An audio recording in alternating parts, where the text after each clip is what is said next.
Started from the bottom, now we here. Started from the bottom, now my whole team fucking here. Started from the bottom, now we here. Started from the bottom, now my whole started from the bottom, now we here.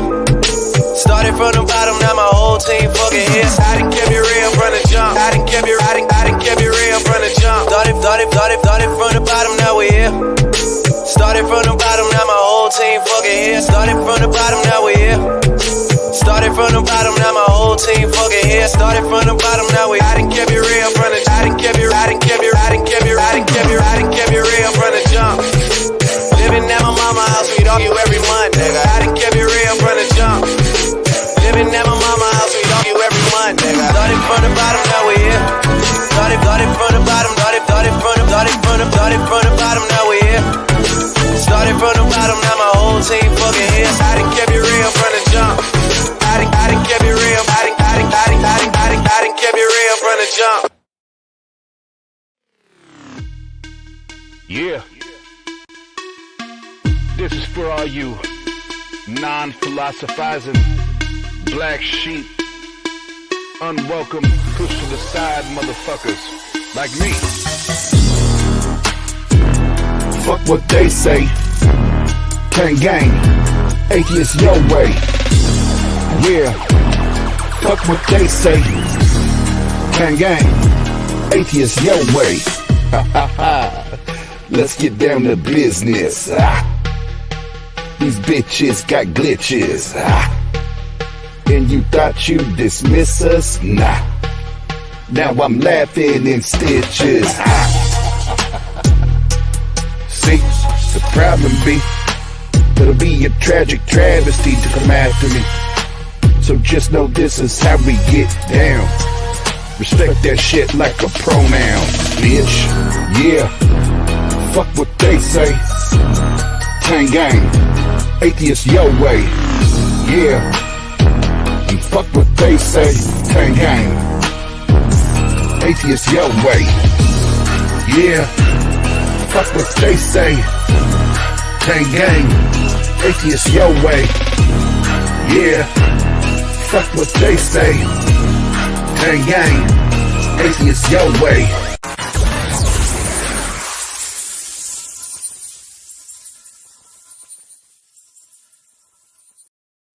What up, everybody? Your boy Oz here. Welcome to another edition of What's Your Story? And I have a awesome guest, a new friend of mine, and he's another atheist from Canada. We'll get Michael up here in a second, but just a few announcements to run through. But before we do, you know how we do. Start off with a little drinky drink. If you got a glass, take a drink. Blame it on the loose. Blame it on the loose. Got you feeling loose. Blame it on the loose. Got you feeling loose. Blame it on the alcohol. Blame it on the alcohol. Blame it on the Okay, that's enough. First of all, what's up, everybody in the chat? Hope you're having a good Thursday evening. It's weird not being at work tonight. But I took today for prep, and tomorrow's a big night. If you didn't know, you're fit to know. You're fit to know. Here to I'll be live from Carl's Tavern. My first. I've done some other events, but this is my first like true hip hop show, album release party. And it's my first gig with my new crew, Case and Ernie Wayne. Go check them out. Spotify, iTunes, Amazon, all that good shit. And then you can also go purchase my new single, "Oh No," on any of those platforms, or just stream it. However you want to support. And then my newest one, No. And I don't know why I have all these no's in the title of my song, but that drops on October 1st.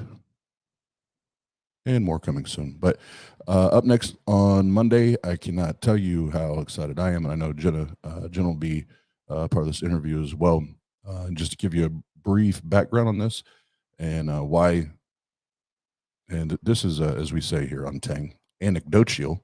Why this is important, and this is anecdotal to me, but I think it's going to be a very, very interesting interview. When I was 22, 23, whatever, after that really bad accident I was in, and I jumped in with both feet into religion, Christianity. It was Brady and his Christian hip hop crew that he and one other gentleman founded, called Cross Movement. And it was actually Brady and his crew. They were kind of like the Christian version of Wu-Tang. There was a whole group of them. And in their music, I started hearing words like eisegesis, exegesis, atonement, propitiation, all these different words. And I'm like, what the fuck are they talking about? And it was actually Brady or Fanatic and their music that spun me into apologetics. So it wasn't actually my pastor or youth pastor or mom or dad. It was actually through the Brady and Cross Movement's music and some others. So Brady, or I don't know if it's formally known now or if he's keeping that quote unquote stage name, but former Christian hip hop artist, and also now former Christian. Several months ago, he did a live video upload and had announced to friends, family, fans, followers that he no longer had a good reason to believe. And this is a man, he's got, I can't remember how many degrees, in the religious realm, the theology and all that. I'll let him go through his credentials because I can't remember them all off the top of my head. But this will be Monday night, 10 p.m. Eastern time. And I hope any of my former crew that were a part of Battleground, which was our hip hop group, or the others that followed us, I hope you tune in. I think this is going to be a very unique interview, because this was essentially, like, musically was one of my heroes as a Christian. And it's going to be weird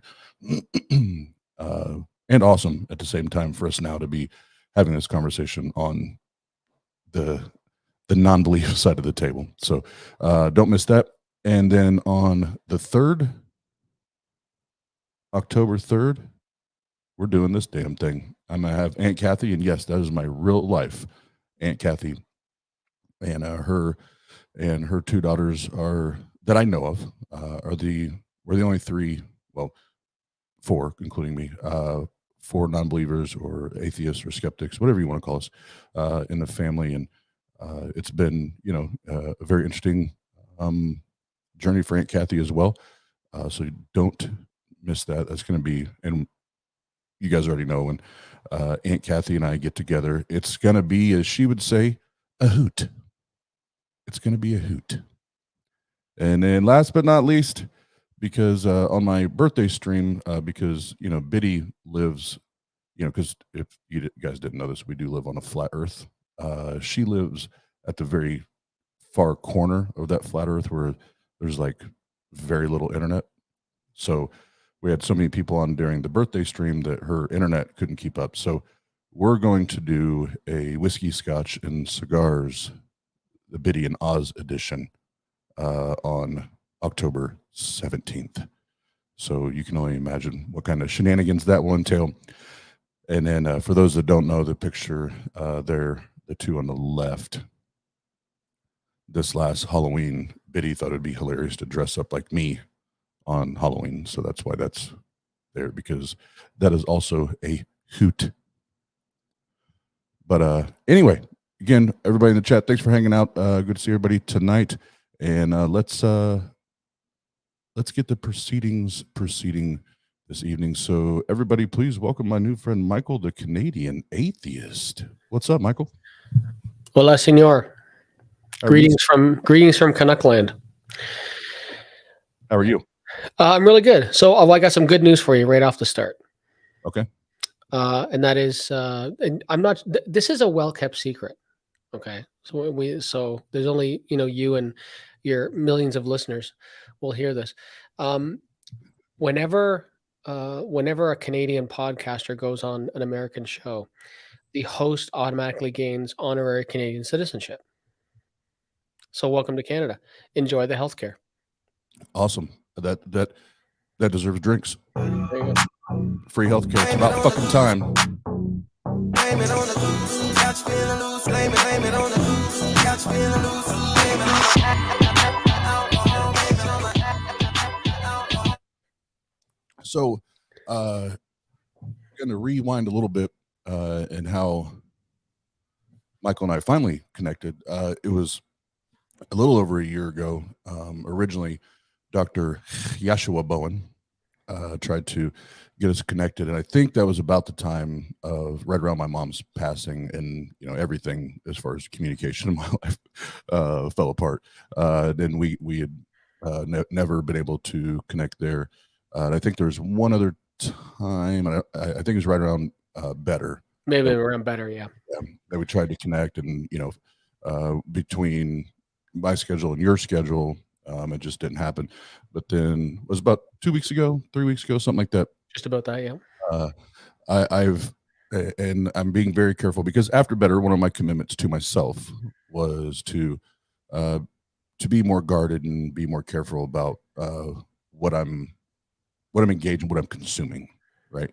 And so I'll go on there every 2 weeks, 3 weeks for a little bit, maybe for a day or two, and then I duck for 2 or 3 weeks. I don't want to get caught up, and all the back and forth and the bullshit. It drives me up the wall. So anyway, one of the times I was on there, it was right around the time all the shit with Darth and Praise was going on, and I was like, I'm just start a room, because this is the absurd bullshit that at least makes me laugh, and so I was on Clubhouse, and Michael jumped into the room, and then there's a handful of people in there, and it ended up being Michael, and I don't remember how long we talked, but it was for it was a while.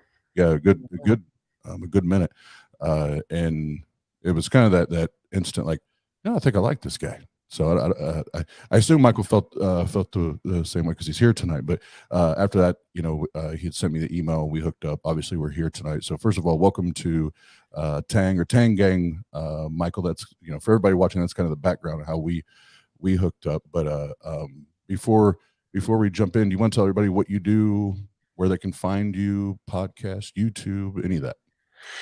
Yeah. So right around 6 years or so ago, I'll go into this a little bit more later, but I was sitting around complaining about stuff, and my wife said, "Hey, I was complaining about this shit. Why don't you just start a podcast?"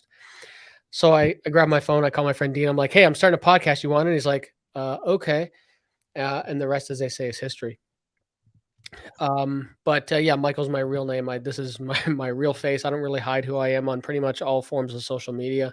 I embrace the fact that I'm just not that important. If you want to know who I am, this is who I am. And yeah, so I do a podcast. The only thing I don't talk about is what I do for a living in the real world, for some anonymity. As far as I'll go into it, as my formal education's in social work. That's about it. But beyond that, I don't talk about what I do. You can find me. I think actually you linked, I was checking it out before, you linked the Apple podcast. You can also just go to the Canadian Atheist. You can just Google search Canadian Atheist, or you can go to the capodcast.ca, and that links everything up. I'll throw maybe I'll throw like the email and stuff address in the side chat if you want to put it in the main chat later.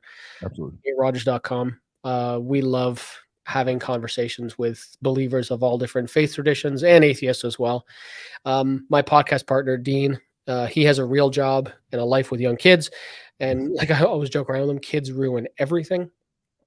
So he's rarely able to join for stuff like this, especially when it's a little more impromptu. When there's lots of time to plan, he can work around it. But with 2 young kids, it's hard for him. Nope, I get it. I have one's grown, and he's a big boy now. He's paying his own rent and shit. But my first wife, we have 4 from our marriage, and our youngest is getting ready to turn 7. So so I get it. But we have a wide range in ages, which The only thing that kind of cleans that up a little bit as far as kids fucking shit up is once the oldest is old enough to watch the others, it kind of cleans the water's not as muddy. But yeah, the first one or two, it fucks shit up. Yeah, I stopped at 1. My daughter's 25 now. Yes, I'm that old. And yeah, it's and that's from my first marriage as well. My current wife and I don't have any children of our own, but that's a whole other story. But yeah, it's, it is what it is. And it's funny, just going back to what you said a minute ago about kind of meeting on Clubhouse finally for the first time, actually getting to talk. I agree with what you said. And, if I thought spirits were a thing, I'd say we were kindred spirits. Of course, there's no such thing. So that's a blessing.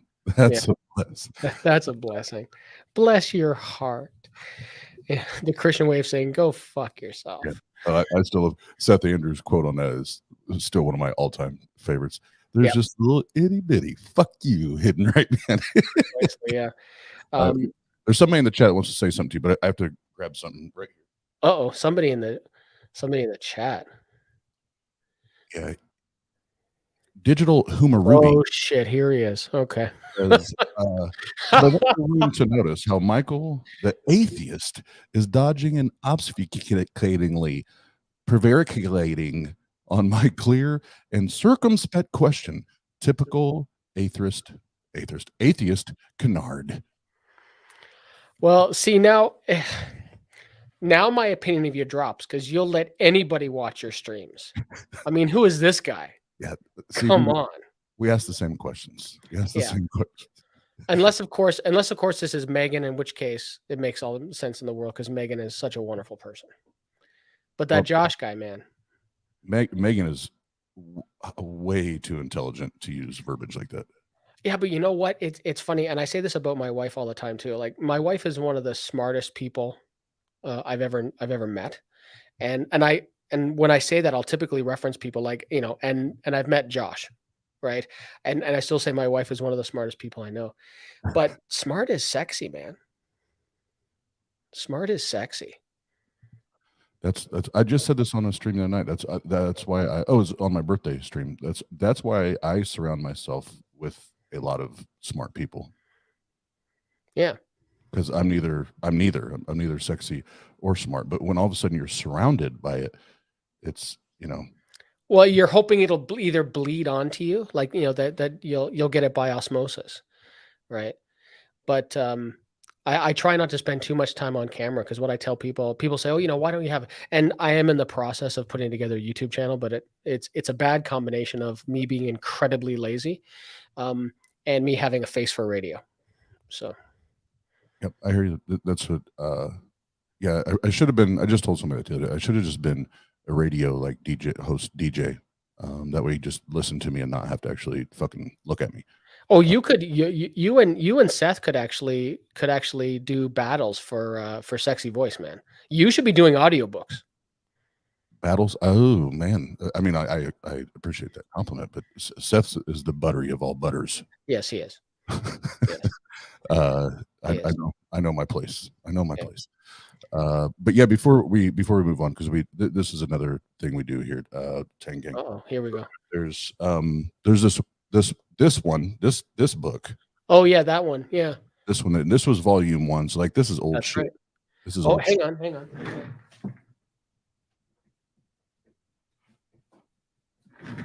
Are we gonna do this? Okay, there we go. Man. Now I hate to pull this on you, but mine has an inscription and a signature in it. Oh well, let me one up you. Let me one up you, sir.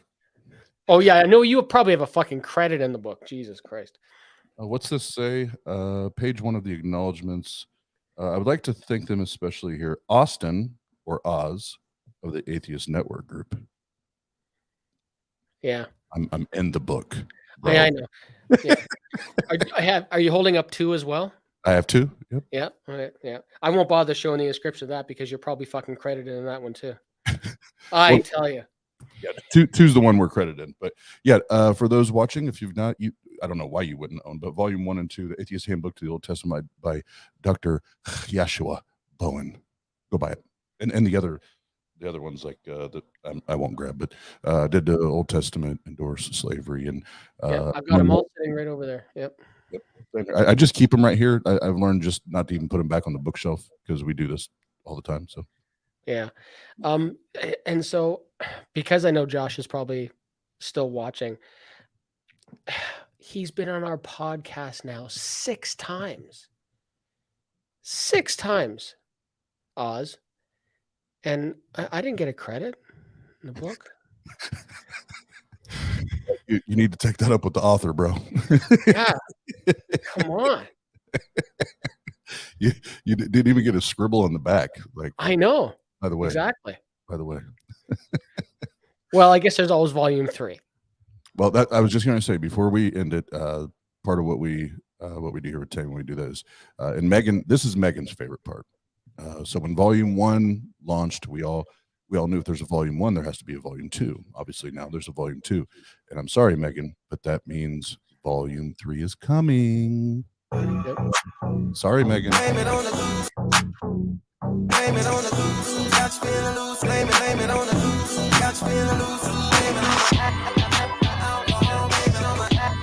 Yeah, Dr. Josh be writing them damn books. He'd be writing them damn books.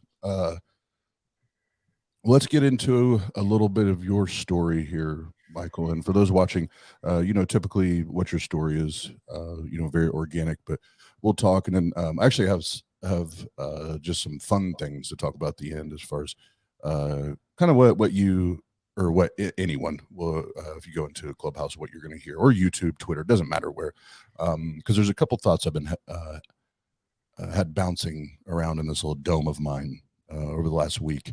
And I was bounce it off you tonight and get your opinion on it. But before we do that, I usually only come in with one pre-planned question, and that is, Michael, what did life look like for little Mikey? What did life look like growing up? And it's funny you say Mikey, because everyone that I know who's Michael as an adult was Mike as a kid, right? Because when you're a kid, Michael is not cool. It's Mike, right? And I only have a couple of friends now who have known me most of my life that still call me Mike, but everybody now calls me Michael. So it's funny that you said that. So life was hard.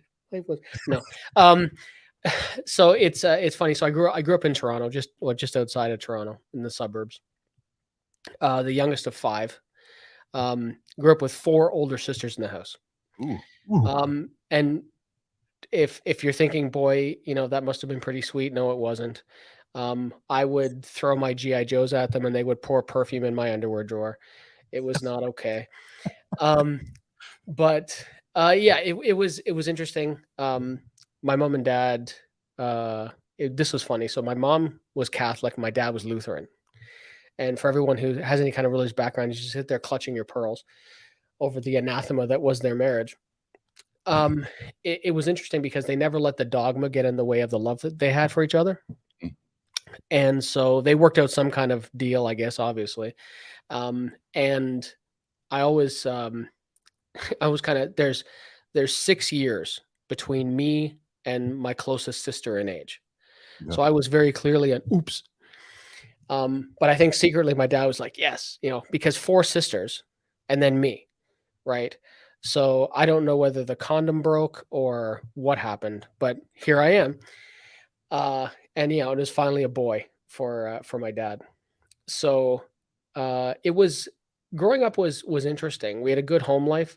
My parents didn't have any real formal education. We did not have a lot of money, but they did a really good job of masking it from us. And anyone who grew up with the group that didn't have a lot of money, everyone I've spoken to has always been the same way, where their parents kind of masked it. Like they made it seem like everything was okay, right? They would, we had a lot of handmade presents.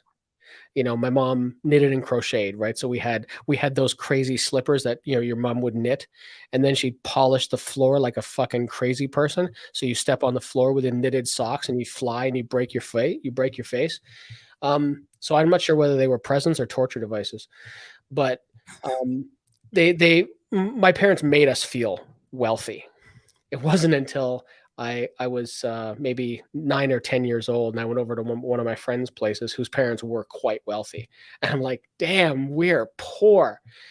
But it was kind of interesting from a religious perspective, because my parents both worked so much. We didn't really, we did church a little bit, but it was more my sisters. My parents were like, okay, here, take him to church with you. And so a couple of my sisters would go to church and I'd kind of tag along with them. I didn't get religious until later on, until I started going by myself. I started asking more questions. And my parents are both kind of burned out. They're like, go to church. And it started out with the local one, which was the Salvation Army. And then later switched to United. And the kind of the family upbringing was kind of, like, God's real, Jesus is real, we believe hell's a real place and you don't want to go there. And, so be a good person, don't lie, all this other stuff. And I remember, because kids fucking lie all the time, right? And one of my mom's favorite lines was, tell the truth and shame the devil, whenever we'd be lying, because we were always lying about something. But I didn't really start getting religious till I got older, till I started getting kind of more into it. And my sisters stopped going to church and I kept on going. And real quick, when you said United, sorry, I just so yep. Myself and everybody listening is clear, like United Methodist, is that? Was it like United Church of Canada, right? Oh, okay. Yeah, it's like the Max Milk of church, right? Okay. Like they'll take anybody. Okay, got it. Not crazy from a like they will quite literally take anybody, like doors open. United Church of Canada now will openly accept, they'll do same-sex weddings, all that stuff, right? So they're much more progressive, accepting. So, went to church, did the whole thing. And then I guess I was a pretty inquisitive kid. I started asking a lot of questions. This was not good, at least from the religious perspective. I happened into this problem where I would ask questions of my parents, and my parents were all burnt out. So most of it's like, I have no idea what you're asking me. So I would talk to people at the church, whether it be members of the congregation, pastors, stuff like that. And depending on what the question was, it was, you have to have faith, read the Bible, stuff like that. But when I started asking my teachers, they were able to give me answers. And so that was problematic. So that lasted kind of into my late teens, early 20s. And that was the first time that I started identifying more as an agnostic. I'm like, well, I don't know. And then I kind of got scared because I was talking to my mom about how I was feeling. And she was very much kind of, well, this is real. Hell's a real place. Don't want to go there. All that stuff that you heard when I heard it when I was a kid. And so I got scared. And so I doubled down into it. And I started going to church much more than I think either of my parents ever did. And reading the Bible and studying and stuff like that, and taking part in all the church functions and Bible studies and all this other stuff. And unfortunately, I got to the part where I could no longer reconcile what I saw in reality with the stories and things that I was reading and the things I was being taught. And then kind of into my mid-20s or so was the first time I started to think, well, I'm not sure if I believe this anymore. So then I used that dreaded term, agnostic atheist. And I say dreaded term because now so many people are like, oh, there's no such thing. But it's funny, I got to kind of push pause for a second on my story. I love your slogan, Atheist Your Way. Oh, thank you. I think it's fucking great. Anyway, okay, back to that story. So, started, and then I started studying more, but I started looking through different lenses. So I spent time, and people should get a kick out of this. So what happens when the Jehovah's Witnesses knock on the door? People ignore the door. They open up the door. They say all kinds of crazy. Like, what happened when Jehovah's Witnesses knocked on your door? When I was a believer or not? Yeah. When I was a believer, I ignored it. Oh, okay. How much has that changed when you became an atheist? Oh, I love it when they knock now. Oh, really? Oh, okay. They don't knock on my door anymore. I think they've scoped it out. I think they've got like Google Maps set out like within their little JW handbook saying stay away from that place. So I would invite them in.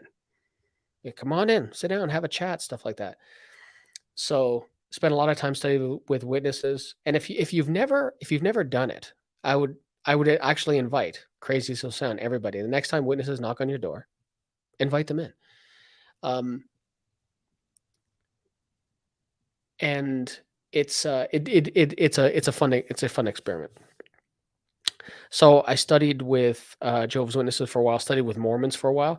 That's a really fun thing to do. So the next time Mormons knock on your door, you invite them in. You'll have a little talk or whatever, and they'll come back. Here's the hook, though. If they are going to come back a third time, and they'll tell you this to your face, then they are supposed to come back and do a quote unquote service for you.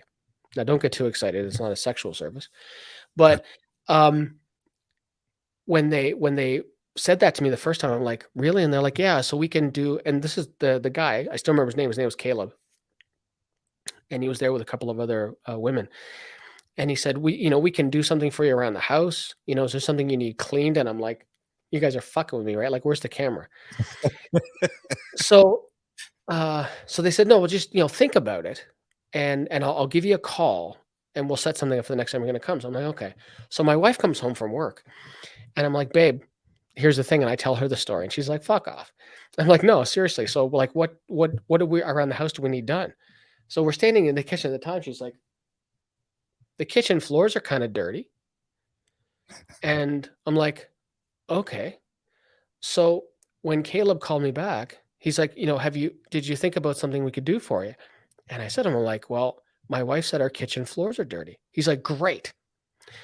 So they come in, they've got all their cleaning supplies. They're telling me stories on their hands and fucking knees, scrubbing my floor. I shit you not.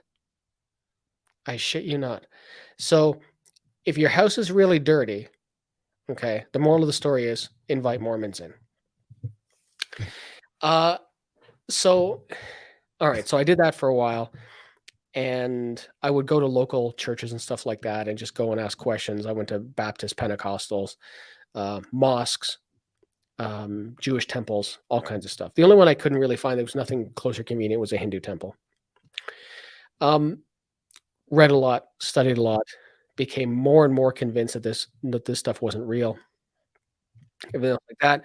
And then into my late 20s, towards 30 or so, was the first time I identified as that dreaded atheist. And damn you. Damn me.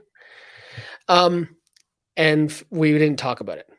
Right. That was the way I didn't talk about that. You can believe that stuff, but we're not family. We're not talking about that. At least with my parents. My sisters were okay with it, but parents, no, not okay. And it kind of went downhill from there. And then towards, I guess, kind of my mid-30s or so was when I was kind of like, this is all total fucking bullshit. And I'm going to tell everyone I know about that I know that I think it's bullshit. What age you said again? Say what? What age did you say again? Mid-30s. Okay. Mid-30s. So close to 20 years ago. Okay. The rest, as they say, is history. Here we are. And because that is so that's another parallel, because I would say it was right around mid-30s where because mine, well, I guess relative to other stories, and other people I've talked to or interviewed or other, just listen to other, YouTube channels or podcasts or whatever. Mine wasn't nearly as long, as far as the process as some of the other experiences that I hear about. And mid-30s was about my point too, where it went from does all this line up to, I kind of think this is bullshit. Was there, in your reading and your studying and being inquisitive, right, and challenging and pushing back, is there anything that you look back at that maybe was, because kind of the analogy I use, it's kind of twofold. Is first, I think there's like that. If you think about like you get that one little dink in your windshield, like a little pebble hits it, and like, it doesn't shatter, it doesn't spider web, or whatever the fuck they call that, but it's there and it's annoying, right? And you see it every time you're driving, and you can't forget that it's there. But even though it doesn't affect your driving, it does. But that little spot in the windshield is there. Yeah. So there's that, and then I call it the wall of faith, and then all of a sudden, most stories I hear anyway, there's that there's that major crack in that wall of faith that compromises the stability and the foundation of everything that we believed in. Right? Can you look back? Was there anything you remember as far as whether it was the little chink in the windshield or something that started, to compromise that wall of faith or those foundational pieces? Do you remember anything like that? Yeah, both of those, both the small chink and the crumbling of the foundation are both the same answer, and it's Genesis 1. In the beginning. Yeah. It just flies in the face of everything that we now know. And when I say we, I mean, the human race, like, all the different branches of science, so on and so forth, that we know. And as Aaron Ross says in his book, Foundational Falsehoods, all the things that we know and can show, he uses those words a lot, that just are completely made up whole cloth. Right. And some funny things, that get, they get kind of put aside, like reading Genesis 1 and then reading Genesis 2 and seeing that they're not the same story, right?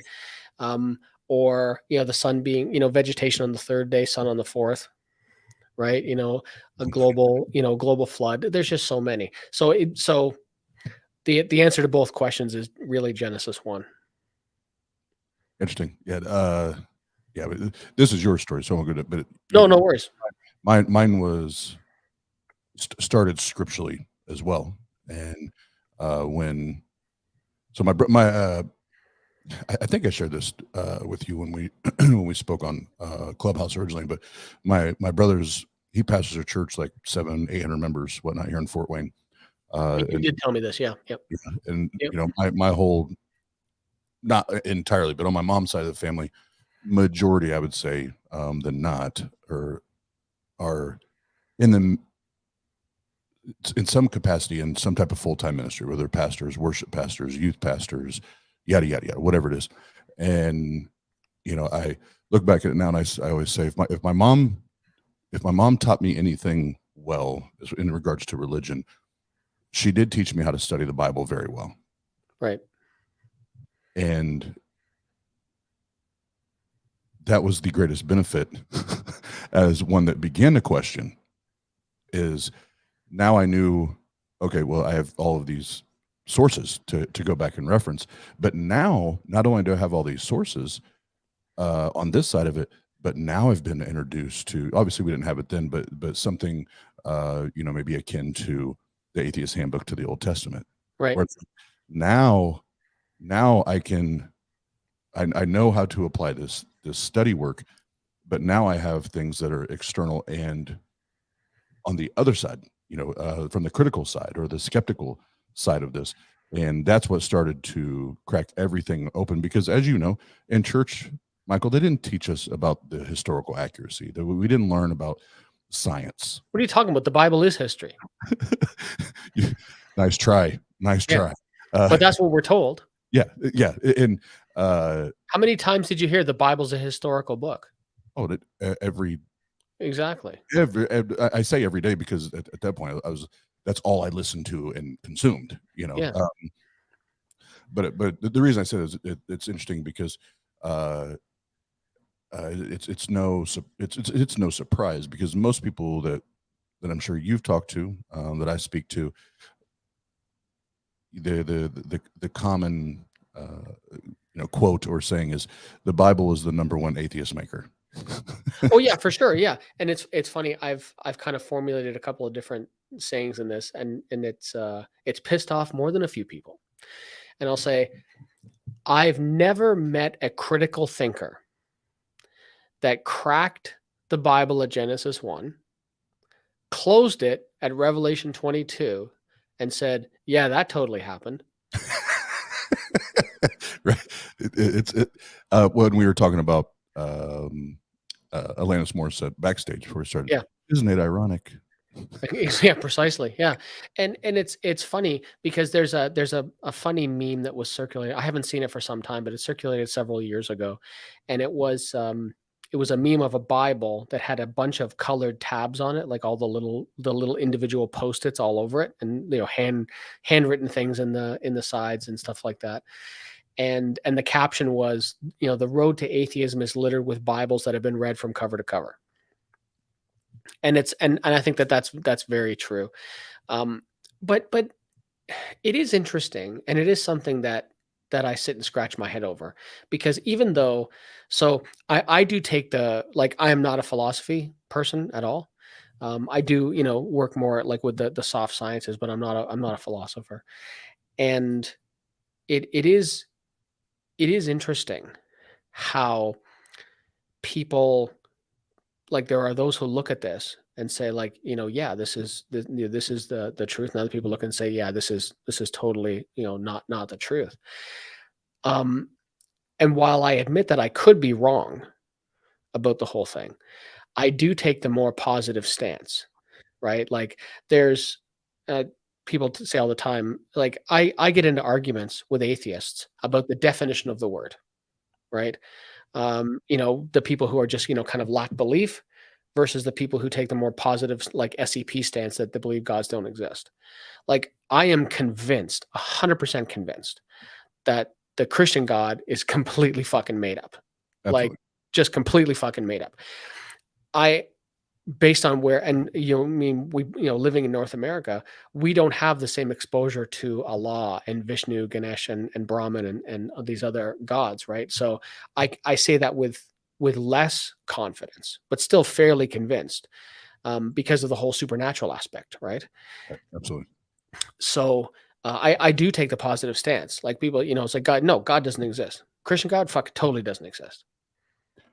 Yeah, and it's been, I would say, approaching a year ago, I finally hit that spot where I was using, as you said earlier, the dreaded agnostic atheist. And I was like, I finally got to the point, I was like, no, this is bullshit. This is bullshit.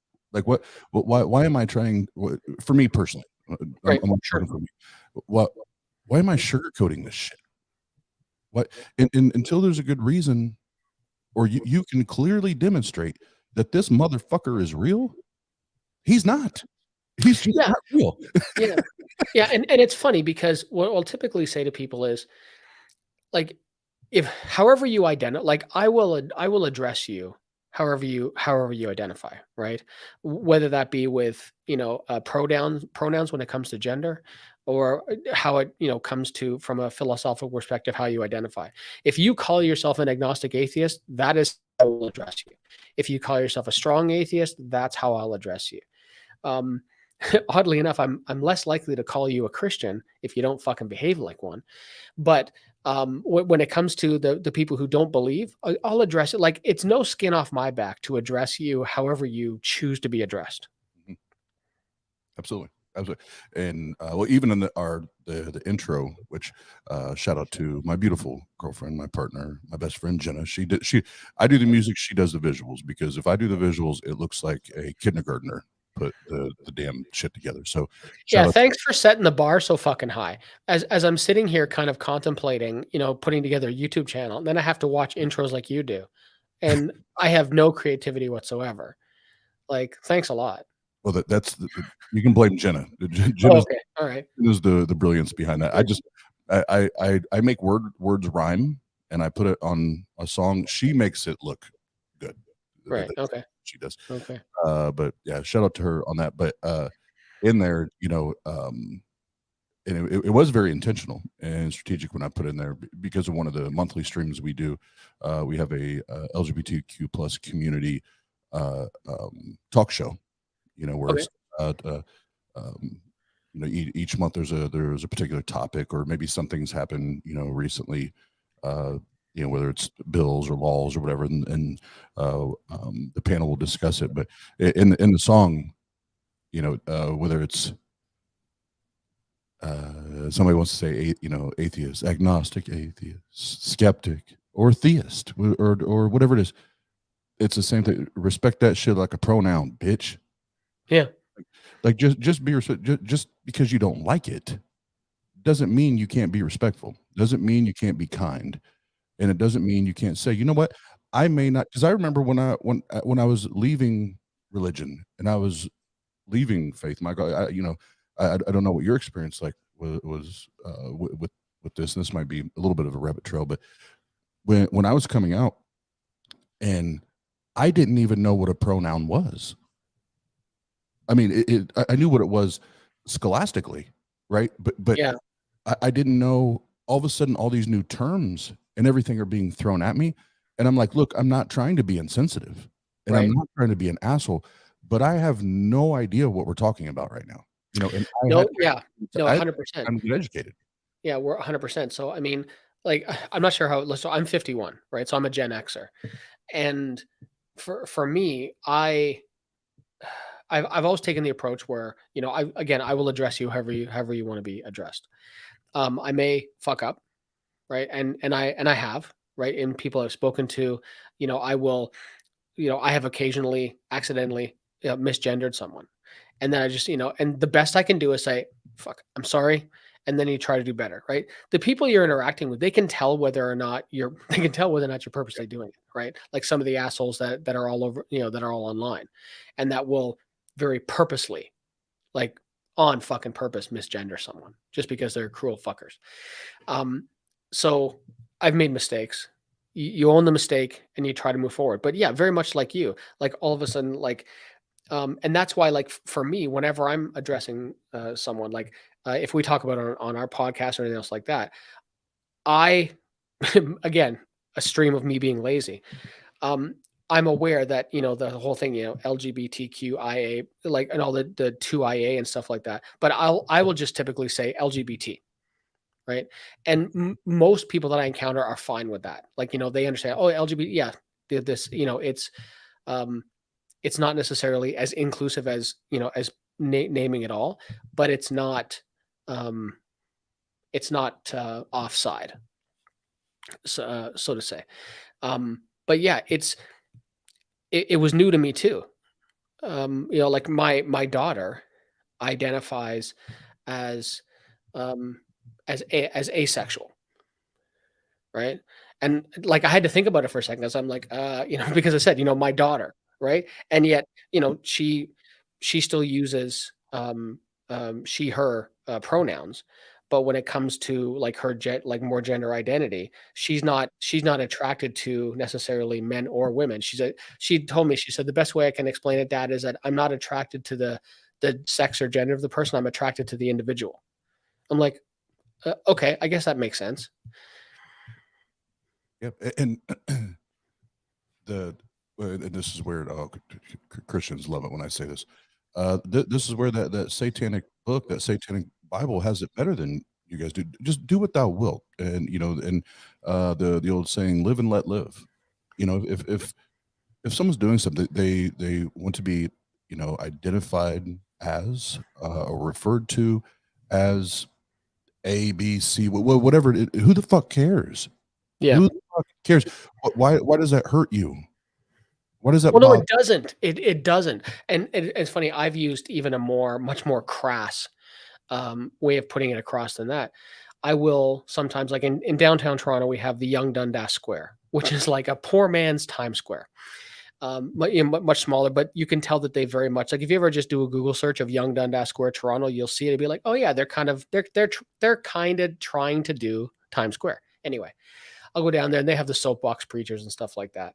And they're up there and they're talking about, the gay agenda and all these things that don't fucking exist. And I'll sometimes get it right in their face, right? Because I'm not interested in being necessarily even kind to some of these people with some of the hate that they spew. And I'll say, like, what does it matter to you? Blah, blah, blah. And I'm like, listen, if you don't want to suck a dick, you totally shouldn't do that. Right. But if that's what you're into, fucking fire it up. Suck Like, that dick. Yeah, it's got nothing to do with me. It's got nothing to do with me. So do what you want. You're not hurting anybody. Yeah, like anyone's day-to-day life and the decisions they make, don't make, the people they do or don't do, the things they do or do, I don't give a fuck. I don't give a fuck. The only time I start to give a fuck is if you're bringing harm or you're hurting someone else. Then now we should all give a fuck, right? Yeah. But what we're talking about, it's like the LGBTQ plus, they're not hurting you. They're not. No. If anything, they just want you to leave them the fuck alone. Yeah. But you won't leave them alone. Yeah. I remember, I think it was, my wife showed me a meme once that basically said, it's like equal rights for everybody isn't less rights for you. It's not pie. Right. Like it's super simple though, but sometimes you have to really break it down to the lowest common denominator for some of these, unfortunately, to be, all attacky, but for some of these fucking knuckleheads to get it. Like, it's like, this is not, there's a big difference between equity and equality. And some people but there's nuance in those things, right? So like if you have 4 people, right? Equity is giving everybody 25 cents. But equality might mean that somebody gets 65 cents, right? So that you're all on the same playing field, right? There, and you can look up some of these things. It's like if there's one of like 3 people standing at a fence to look over the fence to watch a baseball game. One person's very tall, and so they can see over the fence. So they don't get any blocks, right? Another person is a little bit shorter, so they have 1 block. And the person who's shortest has 2 blocks, right? And that is equality. And so I actually think that equality is greater than equity. That's good. I like that. No. Yeah. And before I get too far off, I want to go. No worries. Because this is something that I think everyone in the skeptic, non-believer atheist community, that we need to be kind to one another in this, because there are going to be many other people like you, Michael, like myself, and others that I've talked to, where when you're walking away from this religious bubble, right, and you have one set vernacular, and worldview, that now that that vernacular, this verbiage, the way we use words is very, very different. Oh yeah, like marriage. Yeah, absolutely. There's so many terms. Yeah, and we need to be kind. And the one thing I'm very proud of, myself, and it sounds like you did the same thing too. I can very proudly say that I took the time to have one-on-one conversations, or even be a part of group conversations with those in the LGBTQ plus community, so that I could be informed and educated, because number one, I didn't want to be ignorant. And number 2, I didn't want to hurt anyone. Right. And if anything that I was doing or saying would be hurtful, or at least be taken as hurtful, even though my intention wasn't there, I wanted to know that what I was saying or how I was saying would be interpreted as, you know, hurtful or hateful or bigoted. I wanted to know those things because I care, right? And like you said earlier, you can pretty quickly identify those that actually give a fuck Mhm. and those that just want to be a fucking dick, right? Yep. But along that way, as we're having this mass exodus from faith and Christianity and religion, and specifically here in the States, let's all just remember for those that are just coming out, like, be patient and be kind, because they are literally having to reprogram and shift their paradigm and their vernacular all at the same time in order to be loving and gracious and kind. And that's a process. Yeah, it is. And unfortunately, that gets so like what and I don't think I think we're probably lockstep in this as well. So the foundation for my morality is well-being. And I look at that as a universal standard. There is nothing, there is no moral situation that you can present to me where I can't utilize well-being as a standard and give you a better secular outcome than anything any religion has to offer. And I offer that as a challenge. Anybody watching this, come up with something. I dare you. But it's, but you said a lot there, because the people who are coming out, just like when you did, just like when I did,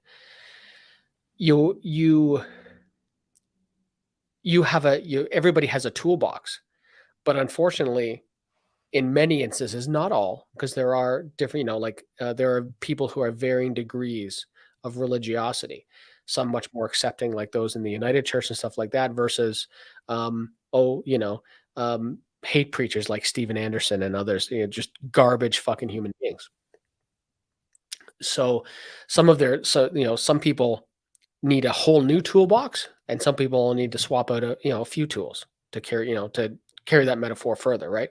But you're right, and being kind, giving them a safe place to land, right? Some understanding, some compassion, understanding that that we were once there too, for the overwhelming majority, that we were once in the same place.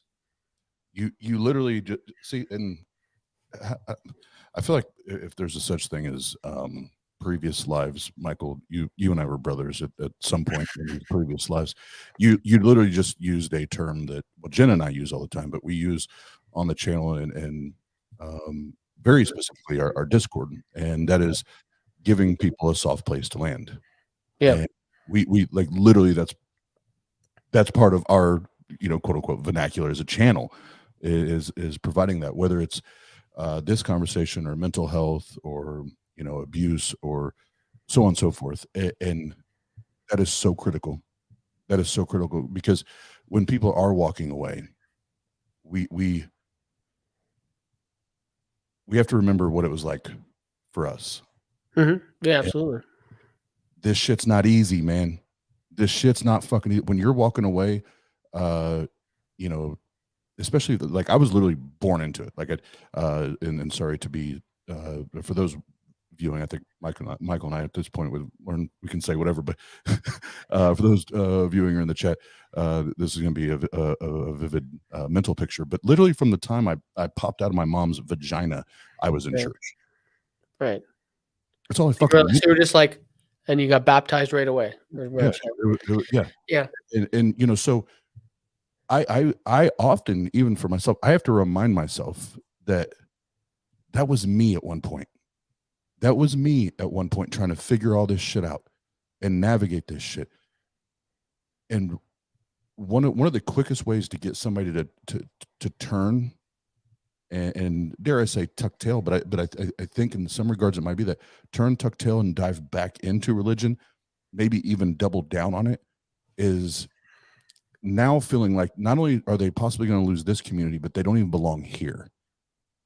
That nobody will accept them here. Nobody will take the time to inform them and love them and educate them. And we don't want to do that. We want to create that soft spot for them to land and ask the questions. And guess what? If they fuck up, let them fuck up. Let them fuck up. Because if they really want to learn, that's then how they learn. Yeah. If they're in the right space for it. Well, what's that saying, right? The only stupid mistake you ever make is the one you didn't learn anything from. Absolutely. And so, yeah, I agree without caveat.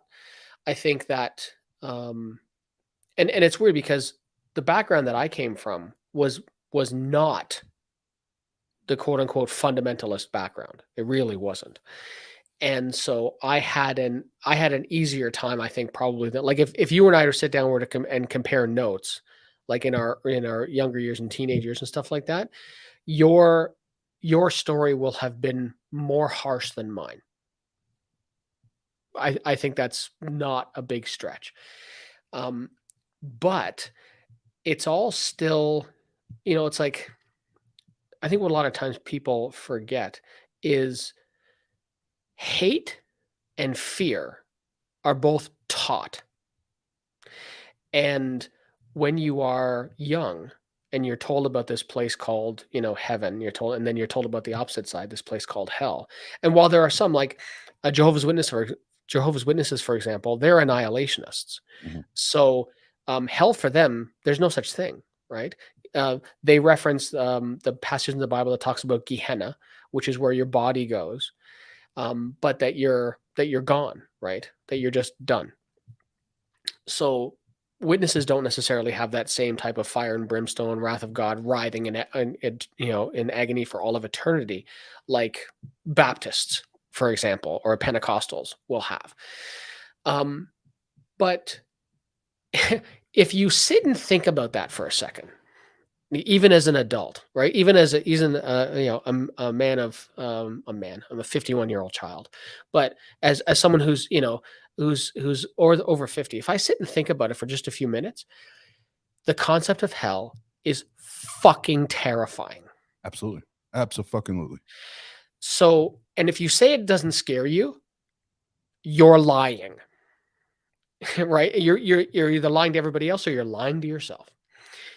So to come out of something like that and to try to, like, I know people, I've spoken to lots of people who still have that trauma inside them and that are still in therapeutic relationships to try to overcome that trauma because it's so terrifying. So what you said, referencing back to what you said about giving them a soft place to land and being kind and compassionate to them, because they were, not in every case, but in some cases, abused, at least emotionally, with some of this stuff. In some cases, the abuse was more raw than that, but they were traumatized. Absolutely. And it can take a long time to get over. And in that sense, being a decent human being doesn't cost you a damn thing. Nothing. Nope. And along those lines, and in our Discord, we have these conversations a lot, and I've shared it, even here live, and I actually talk about it as frequently as I can because I want people to know that first and foremost, it's okay to not be okay. It's okay. It's okay that you're hurting. It's okay that you're feeling that, and now you can acknowledge that you're hurting and where, what the at least possibly what the source of those wounds are.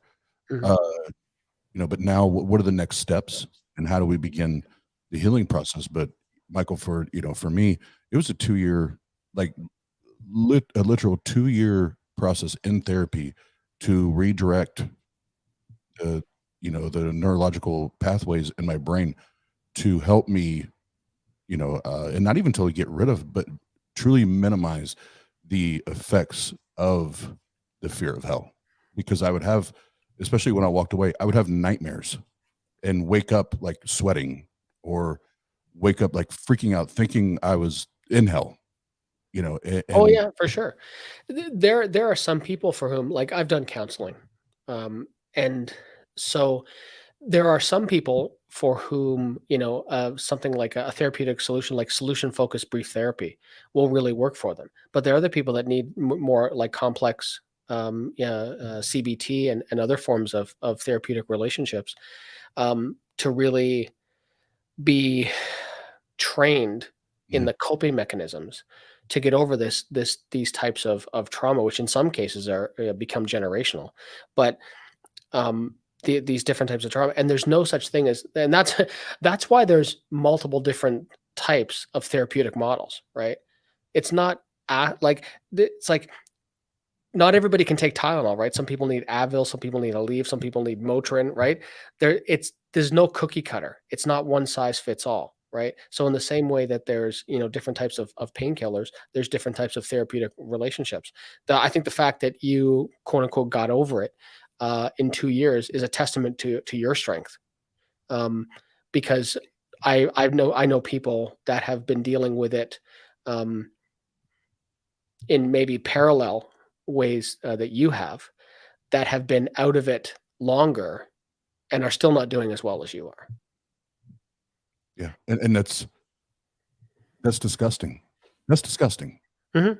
That's disgusting. Any person has to navigate that, and anyone that has to continue to deal with it, even after they've walked away, just speaks to the so if you think about a wound, like a stab wound or whatever, the depth of the penetration of that wound, and how far it's reached into their person, right?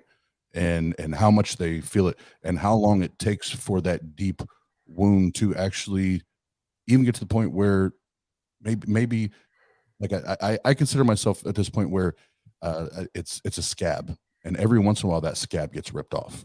Sure. And Yeah. I'm reminded that shit still fucking sucks, man. That shit still fucking sucks. And as much as I appreciate that, and I am a fighter, and I won't dodge that.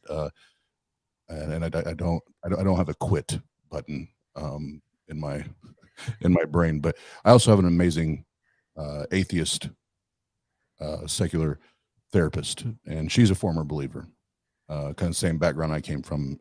So between me wanting to fight and be better and be healthy, and her getting it, like her understanding it, and not having one of these like either woo woo therapists or Christian therapists, like somebody can actually help me systematically walk through it in real life without all the focus. There's a lot to be said there. And for anybody, I just want to throw this up, because anytime this comes up, I want to throw this banner up. If you're ever struggling, losing faith, walking away from faith, whatever, go here, and start there, and let them help you find, whether it's professionals in your area, whatever it is, recoveringfromreligion.org. Go there. Those people have all the resources that are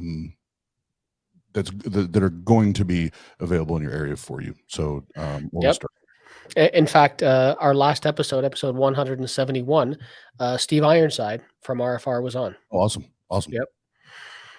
Yep. And he's been chatting with Dr. Daryl Ray, of course, the founder of it, and Daryl's going to be coming on the podcast soon as well to do a more deep dive into the RFR. I was an area facilitator for RFR for a while, when they had those going on. And since they've kind of brought it back inside to kind of take better control of it. And I think the model they're using now, from a tracking model and overall solution is probably better than what they had. But yeah, I was an area facilitator for a little over 2 years. Good for you, man, and good on you. Thank you.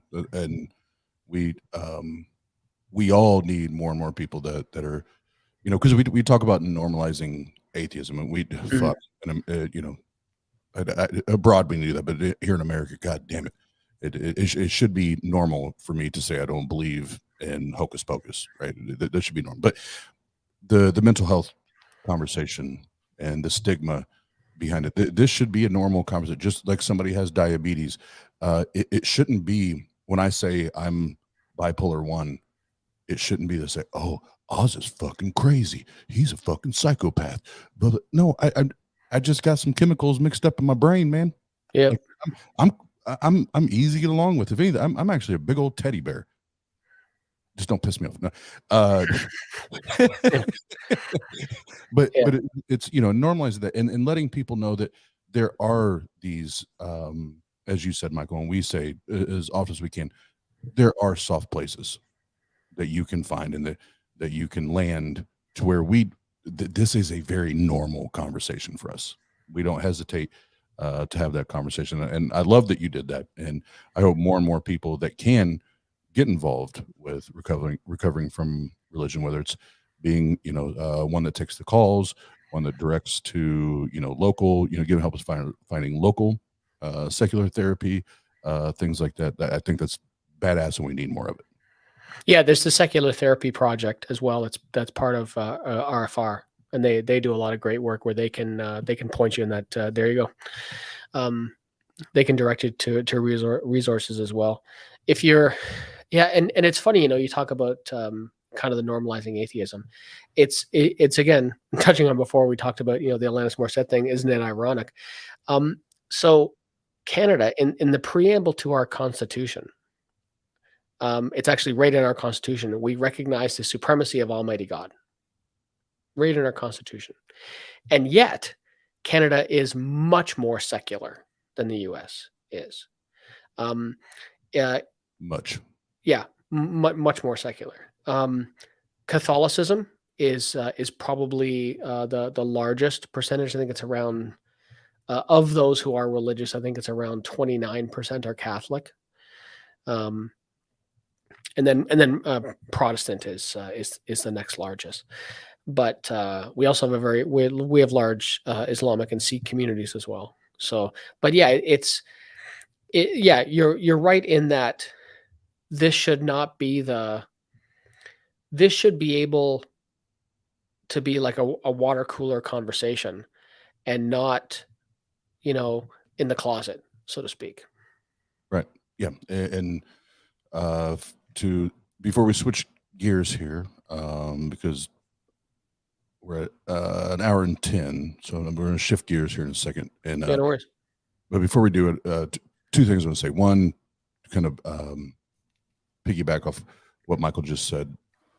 This is more to in America, the super religious, like way far right nut jobs, right? That because I want to be very clear. Not all Christians are crazy.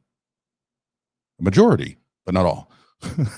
And telling those that suffer from any type of mental illness and they've been diagnosed, they've been properly, professionally, medically diagnosed, telling them to not take their meds is the exact fucking same thing as telling a diabetic, hey, don't worry about your insulin. When would you ever tell a diabetic to not take their insulin? Get the fuck out of here. Get the fuck out of here. And then the last thing before we switch gears, because this is something, and God, it's probably close to 2 years ago now. We actually had Dr. Josh, Chris Atlee, or most of you probably know him as the atheist pastor. And then we had my brother. We had my brother, and then a longtime friend of our family that's also a pastor of a church in Ohio come on, and the topic was around mental health within clergy. So we had two acting pastors, two former pastors. You can go back, like I said, it's about 2 years ago now. But I just want to point this out because it's something that's not talked about enough. And I wish I could get more Christian pastors to engage in this, but unfortunately I can't, as hard as I've tried in the past. But the clergyproject.org. And if you have to be a pastor or you're in clergy and you stumble upon this and you want to be anonymous, and I understand why you would want to. First and foremost, there is a soft place for you as well. And it's okay that you question or doubt or any of those things, but there's also that place for you as clergy, as pastors, ministers, that type of thing. Because, Michael, I don't know about you, But I think there's a lot of pastors that they don't hold that as deeply as they don't hold that belief as deeply as they once did, but they do understand that their livelihood, their income, the way they take care of and provide for their family, their loved ones, depends on them at least appearing to hold on to that belief. And whether that's problematic or not, I'm not, I shouldn't be the judge of that. But I do hope that eventually that they can find a way to not have to hold on to that for unhealthy reasons. For sure, yeah. And what about the pastor who is caring for his flock, so to speak, right? And that pastor, priest, whatever, feels the responsibility, to that community, right? All of my sheep, that I care for, and all of a sudden I tell them that I don't believe anymore. Where's their foundation? They don't have my support anymore. All this stuff, and so these are not superficial problems, right? These are problems that dig deep, right? And things you talked about are important. Yeah, sure, about livelihood and stuff like that. Like, someone who's a pastor for, somebody like, Dave Warnock, for example, someone who's a pastor for years and years and years, and all of a sudden, doesn't believe this stuff anymore. And, where does my next paycheck come from? I have you can go, I have a young family, I have this or that, there's going to be these people that are in these terrible situations.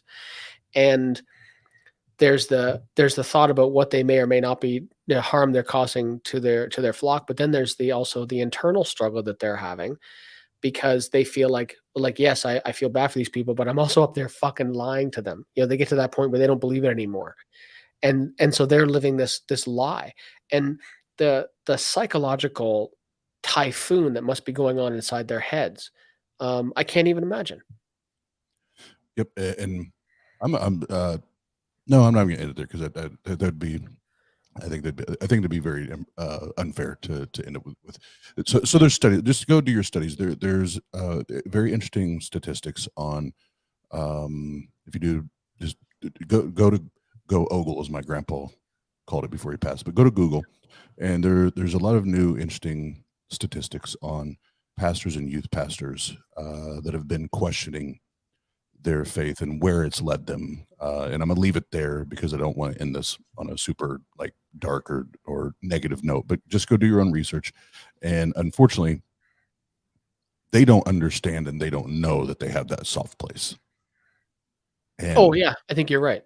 yeah, and they actually because they don't know that and they don't understand that, they turn to probably the worst possible outcome, if I can use that verbiage there. But yeah, please, anybody, we put the links on there, and we can put them in the chat too.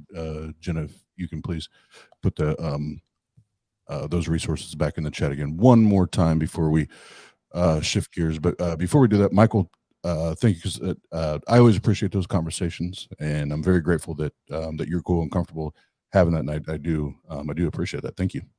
Oh no, thank you. I did chuck a couple things in the private chat there. If you wouldn't mind throwing those out. Yeah, just whenever. Just our more contact information for us. And anybody listening, if you're a believer or a non-believer, you can shoot us an email. Love to have you on the show. Share your story, except that Josh guy. Anybody but him. But yeah, love to chat with you. 1 second, I'll put this in here because my ADHD brain, if I don't put this in here right now, I will forget, Michael. So I'm gonna do it right now. No worries. Neil. This was super fun.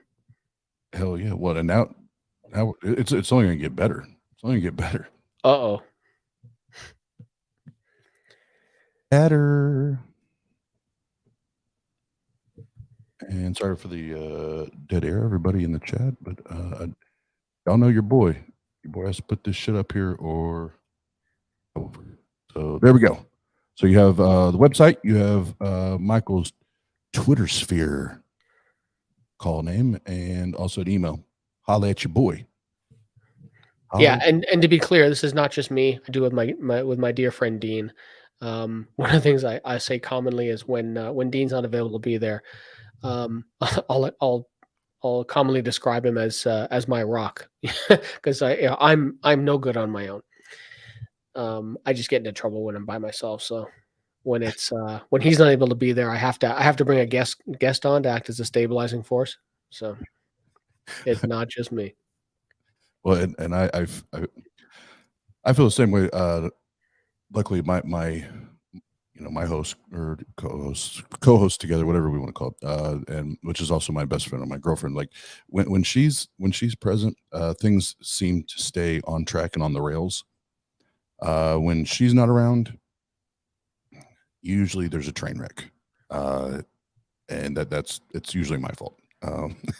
But for those that were asking for the links, I put them in the side chat, and Jena's adding them to the show description so that the Michael's website, Twitter sphere handle, and email will all be included there. So yeah, go holler at your boy. Michael's good people. So Thank you, Jena. Absolutely. Thanks, babe. And as we transition, I won't call her babe. Yeah, you don't have to worry about me. She might reach through the screen and slap you. You don't have to worry about me, but as we transition, everybody have a drink. Blame it on the goose. Blame it on the goose. Got you feeling loose. Blame it on the goose. Got you feeling loose. Blame it on the alcohol. All right. What is your poison there? What are you drinking? This is, which one was this? Crown Apple. Oh, okay. All right. Okay. I'm a wild and crazy man. I got Diet Coke. Oh my God. Yeah. The only time my wife tells me I'm a very happy drunk. The only time I indulge is when we go down south, which we're doing next week. Saturday afternoon or Saturday evening at this time, I will be totally shit-faced. And it'll take me 2 drinks to get there. I wish. Oh, I am severe. Yeah, I'm a fat guy, but I'm a lightweight when it comes to drinking. Oh, I see. That's why I don't like go out like with friends or coworkers or whatever. I don't go out a lot. And this isn't. It's something that pisses me off, right? So as we're transitioning from serious things to things that really don't matter, it pisses me off because, like, for me to go out and just get a good buzz and have fun, like with friends or whatever, like I'm looking at least $150 at the bar. Wow, in Canadian money, so that's like a mortgage payment for me. You put it in Canadian dollars. Yeah, so it's like, that's why I don't, every once in a blue moon, and Jen will tell you, literally every once in a blue moon, especially, because I work full time at a comedy club. If there's like a super popular comedian that I know and that I enjoy, and we get to go out and hang out and party with him, whatever, I'll eat the cost. Right.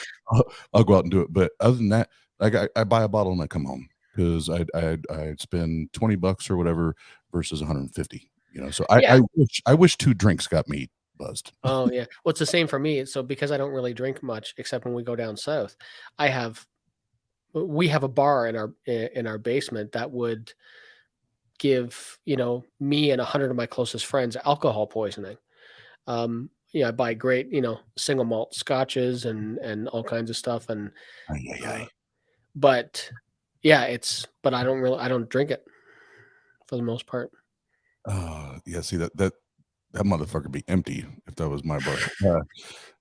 Any hoot, as Jenna would say. So before we jump into what I told you was going to bounce around on my brain earlier, when we were backstage before the show, we were talking about my as far as art or entertainment or whatever, my first love, and that's music. We were Right. talking a little music backstage, and well, first of all, and I don't want to misquote you. Metallica is your number one? No, I wouldn't say Metallica. I joke around saying I was raised on Metallica, but I mean, I was raised on certainly harder stuff. Okay. And Yeah. so who's your all-time favorite, like, band or musician or artist? I would say if I had to put one down, I would say my all-time favorite musician is Chris Cornell. Okay. Yeah. Yeah, and as you said, actually, before he passed, yeah, Chris Cornell was a genius at all in his own right, and that voice, that voice is and will always be very unique. I remember when they released, I think when it was 2007 when he put the album out, Carry On, which had his acoustic version of Billie Jean on it. Oh, I forgot all about that shit. Yeah, that's some serious shit. I forgot all until you, holy shit, Michael, you just wrecked my brain. I fucking totally forgot that he did that. All right, the show's over, guys. Michael just wrecked my brain. But no, I love Cornell, and then the other thing that we talked about backstage, and well, I told you it's my second favorite live, and then I'll tell everybody my first favorite, but my second favorite live recorded album is actually, and I'm actually not a huge Metallica fan at all, to be honest, but when Metallica recorded live with I think it was the LA Symphony or the New York Symphony. It was one of the two, but they recorded live with the symphony, and that shit, I don't give a fuck if you like rock music or not. If you can't listen to that, if you're a musician or a producer or a performer or whatever, if you can't listen to that and understand the amount of work and rehearsals and painstaking doing and redoing to nail that shit the way they did. The one song I was telling Michael, I think it's it's called 4-leaf or 5-leaf clover. Like that whole shit, the way the symphony and the band go back and forth, I still get chill bumps when I listen to that shit. Yeah. I feel like an honorable mention. Another really close second for me from an artist perspective is the band Hailstorm. That's you got me on that one. I'm not familiar. So the lead singer is a woman named Lizzie Hale, and that woman can sing her face off. Interesting. What was the name of it again? Hailstorm. Halestorm. There's this one song called "I Miss the Misery," and she just, man, she belts that shit out. It's incredible. It's incredible. No, I'll check that out because I love. Well, my favorite female fronted bands are. Well, are you familiar with Flyleaf? No. So Flyleaf, they were popular like mid 2000s ish. It was about the same time. I was actually a drummer for a female fronted band, and Lacey Strum was the lead singer, and same thing. She could, as you said, sing her face off, but then she could turn around and do like scream, like screamo type shit, right? Oh yeah, that's Lizzie. That's Lizzie. Oh yeah, see, I'll love it then because Lacey, that's what I was like. This shit's amazing. She goes from sounding like an angel to, and I'm like, what is this? What the fuck just happened? Yeah, then you'll love Hailstorm. Okay, yeah, I'm gonna have to check that out. But we opened up that band. We opened up for let's see, we opened up. I don't remember now. I think we definitely opened up for Skillet. Most Christians know who Skillet is. We opened up for Skillet. Kids in the Way or Kids in Down the Way, whatever it was. A few another big name Christian bands anyway. But we had a blast. But yeah, my number one, I'll say this and I'll ask you the same question, Michael. My number one favorite live recorded album of all fucking time. And I don't give a shit what anybody says. Fight me. Is MTV's Nirvana Unplugged. Is one of the most amazing live performances. No, the most amazing live performance ever. Everything they were able to do on stage acoustically was brilliance. It was brilliance in action. Oh, so one of my favorite live performances, I don't know that it's recorded anywhere, but that I actually saw, this going back a long time, but the summer of, I think it was 1988. Remember I said I'm old. A guy named Harry Connick Jr. I know exactly what you're talking about. Yeah. He played in Toronto at the CNE Stadium, which no longer stands.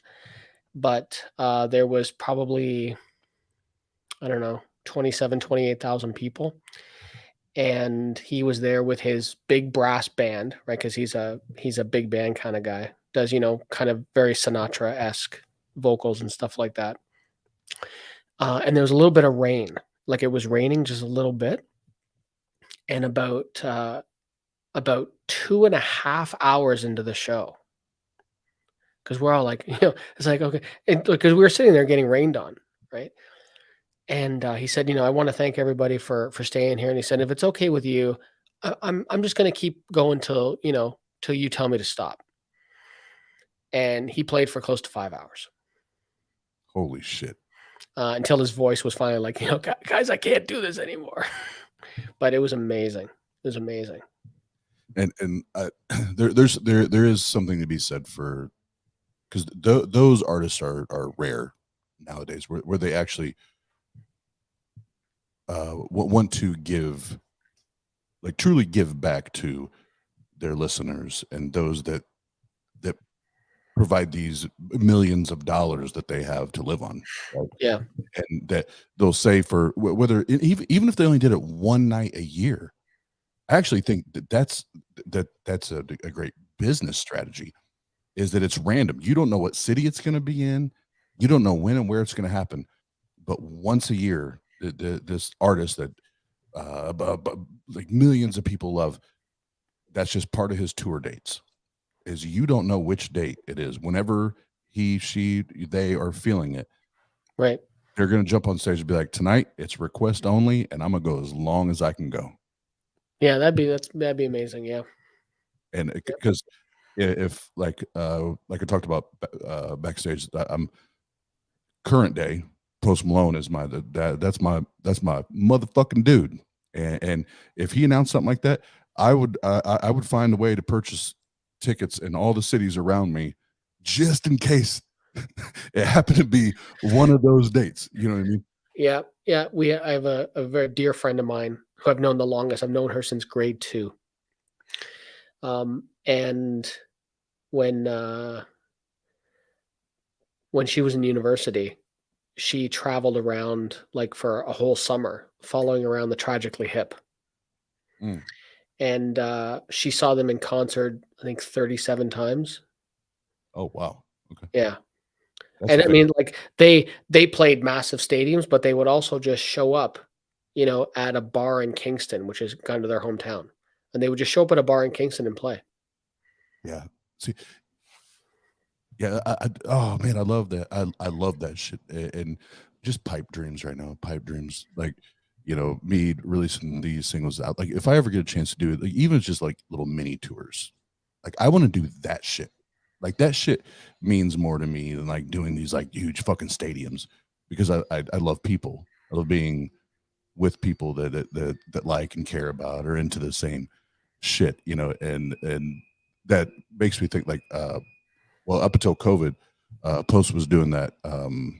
It was Bud Light sponsored it, so to speak, but he was just, he would bounce around to all these little taverns and just pop up and do like a 8 to 10 song set, just like popping up. Right. And I'm like, that's fucking badass, man. Yeah. That's fucking badass. Good on you, Post. Good on you. But before we wrap it up, because this one may take a couple minutes to talk about. So No worries. well, everybody in the chat, did you say Diet Coke or Diet Pepsi? Coke. All right, so I'm gonna have my apple whiskey. Michael's gonna have Diet Coke, and whatever you guys have in the chat, have a drink, because this last one, we're gonna jump into philosophy talk with two guys that don't really care for philosophy. Okay. All right.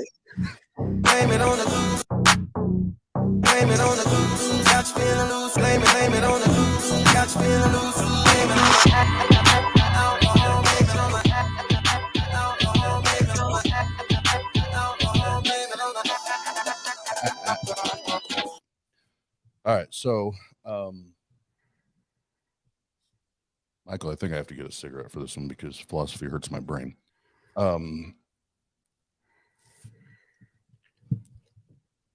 So I don't even know where to start. Based on all of my experiences here on YouTube, we're approaching 3 years now, and then just the dabbling that I've done on Clubhouse, and obviously the things I just watch and observe. I don't really engage on Twitter because that's a whole nother fucking shit show dumpster fire that it's its own species at this point. Share how you really don't hold. See, what I hate is when people hold back with their feelings. So share how you really feel. It's its own shit show.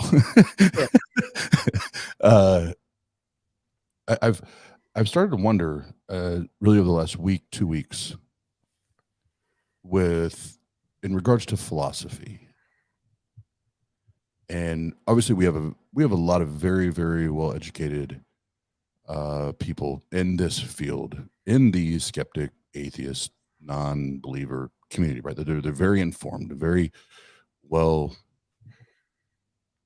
spoken, and very articulate, and very strategic. Agreed.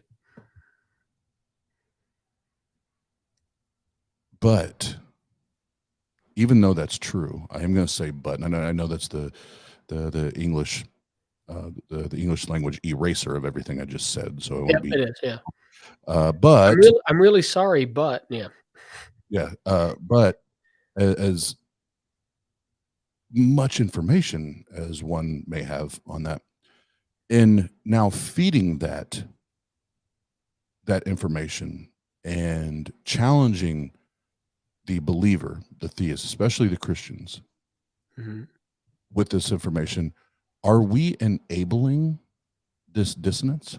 Are we contributing to pushing them further into this fantasy and further into this delusion, where now, because what I'm hearing is now they're repeating and regurgitating what they've heard all of these atheists say, but now doing what apologists do,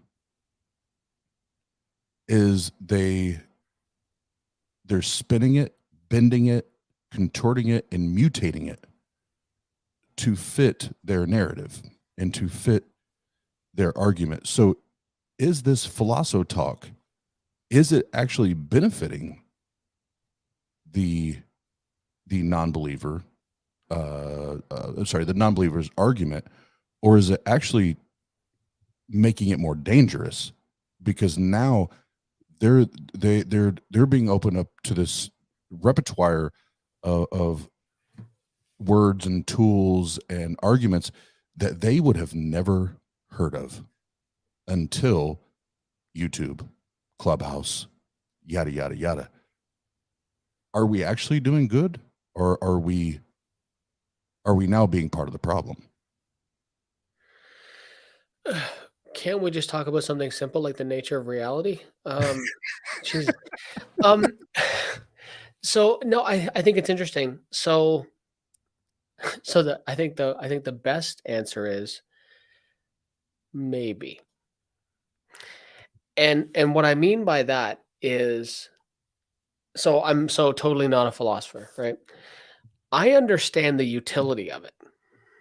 and I appreciate the utility of it. I think there are, I walk this very fine line between thinking that we should leave philosophy to the philosophers and thinking that if we're going to engage, we should be able to meet the believer wherever they are. So if they want to talk about science, we should be able to have enough information to talk science with them. If they're going to talk philosophy, we should have enough information to talk philosophy with them, so on and so forth. So I think that's the most fair answer is maybe.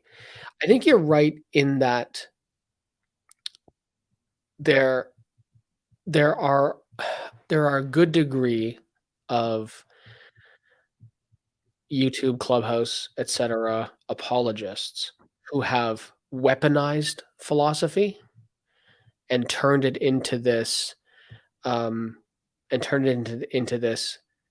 kind of catch-all rhetoric that they can use to morph into whatever it is they need it to be at any given time. Does that make sense? Absolutely. And yeah, and I think that's why I'm finding it of more of a problem than a solution, is because until, you know, places like YouTube and Clubhouse and even Discord or, you know, whatever, there wasn't there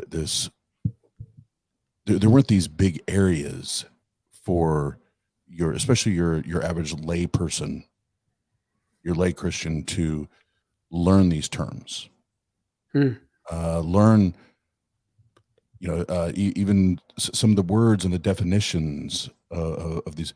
Like they were never challenged with these things. They were never asked these things. They were definitely never taught these things in church, right?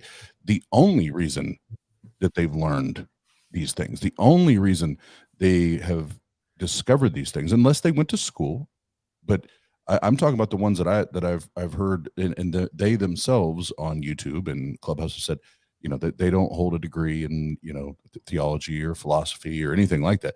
They literally got served these terms and these words via the interwebs. Sure. Yeah. Yeah. I would agree. Yeah. The average Christian sitting in the pew doesn't have any fucking idea what the transcendental argument for the existence of God is. But see, and that's where I think based on our conversation, you're going to agree with me. That's actually when I think philosophy is the least dependable tool. Yeah, I think I agree with you, and it's funny because so I come at it from a slightly different perspective. I try to meet people where they are. I am the first person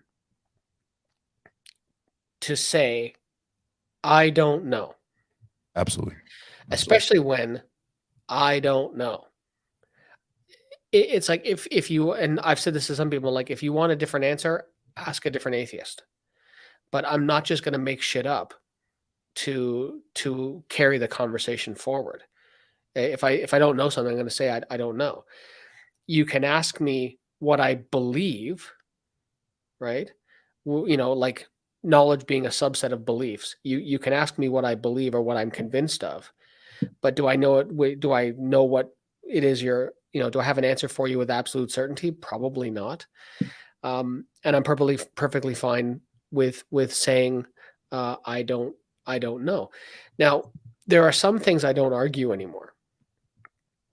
Like I don't argue, like my typical canned answer when somebody says they want to talk about evolution is this, and I'll just give you my kind of like my 45-second spiel. I'm not a scientist, but if you think you have what it takes to bring down what is the most established theory in all of science, please don't waste your time on me, because I'm probably not smart enough to understand what it is you're going to say. However, there's a Nobel Prize waiting for you. Please submit your findings for peer review and prepare to be the most famous person that has ever lived. Absolutely. Absolutely. And I've actually heard Michael say that even before this. I've heard you say that before, so I know that's the canned prepared, which I love, because again, Michael and I in a previous life were brothers. If you didn't know that, because I'm perfectly okay with saying I don't know, and I think that goes back to what you said at the top of the show, and again, I share the same sentiment. Is I'm just a person. I'm just a dude that gets behind a mic, behind a camera, and I just enjoy helping people, whatever that looks like. I just enjoy helping people. I love helping people. That doesn't mean I have all the answers. And just because I have a YouTube channel, just because I get behind a microphone and camera, does not mean I have all the answers. And I'll never pretend to. Yeah, I'm much more skeptical of the person that says they do have all the answers. Well, great segue, because I think that's what's further, not that it's not already muddy as fuck, but what's now further muddying the waters is we already have your day-to-day lay Christians, whether it's in day-to-day life or your YouTube or Clubhouse Christians. They have no background in education or anything in this. They're just, like I said, they're responding and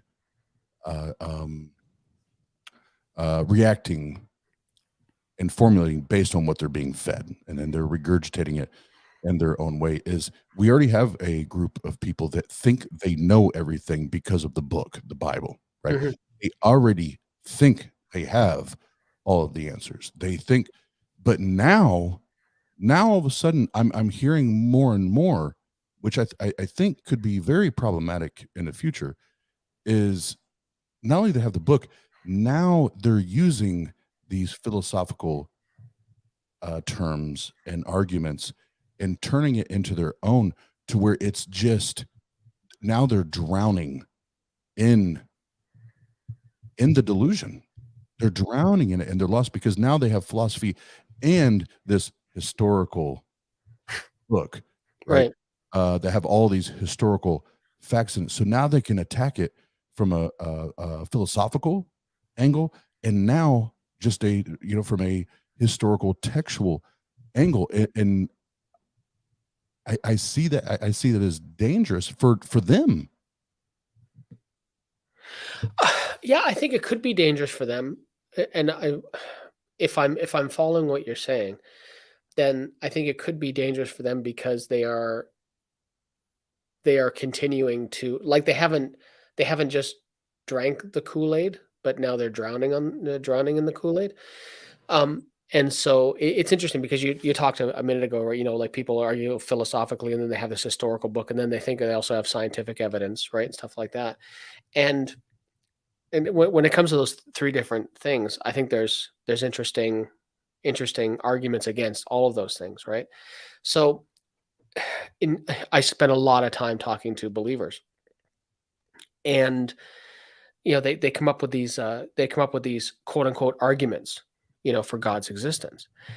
And again, not being a philosopher, but anybody can put together a syllogism, a couple of premises and a conclusion, right? And it can be perfectly valid, right? So the validity of the argument can be 100% good. But that doesn't mean a goddamn thing if the premises, if there's not soundness to the argument, meaning that the premises are actually true, right? Because it's only when the argument is valid and sound that the conclusion necessarily follows. Well, and I think, no, I'm glad you spelled that out, because I think that's where the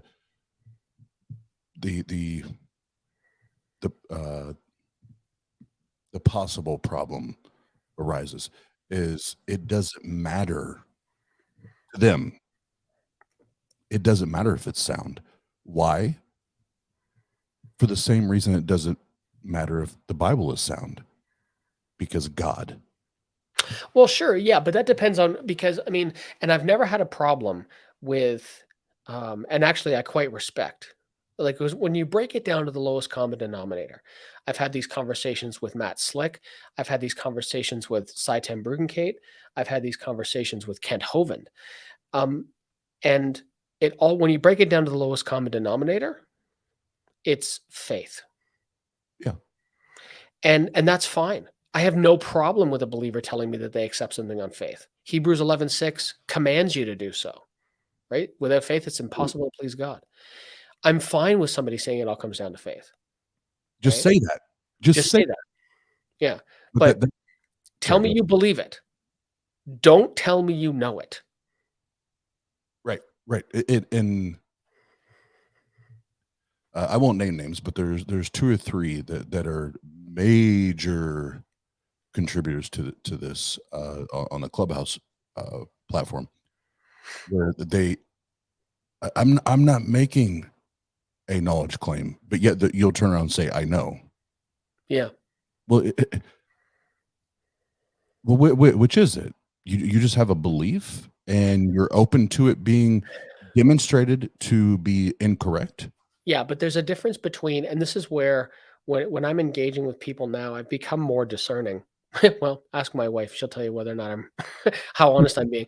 But I try to be more discerning, and so when I'm having a conversation with someone, I try to ascertain whether or not I'm dealing with a good faith actor, right? Someone who's coming into the conversation, from a position of good faith, right? And not just there to, as Josh talked about, obfuscate and prevaricate and all those other,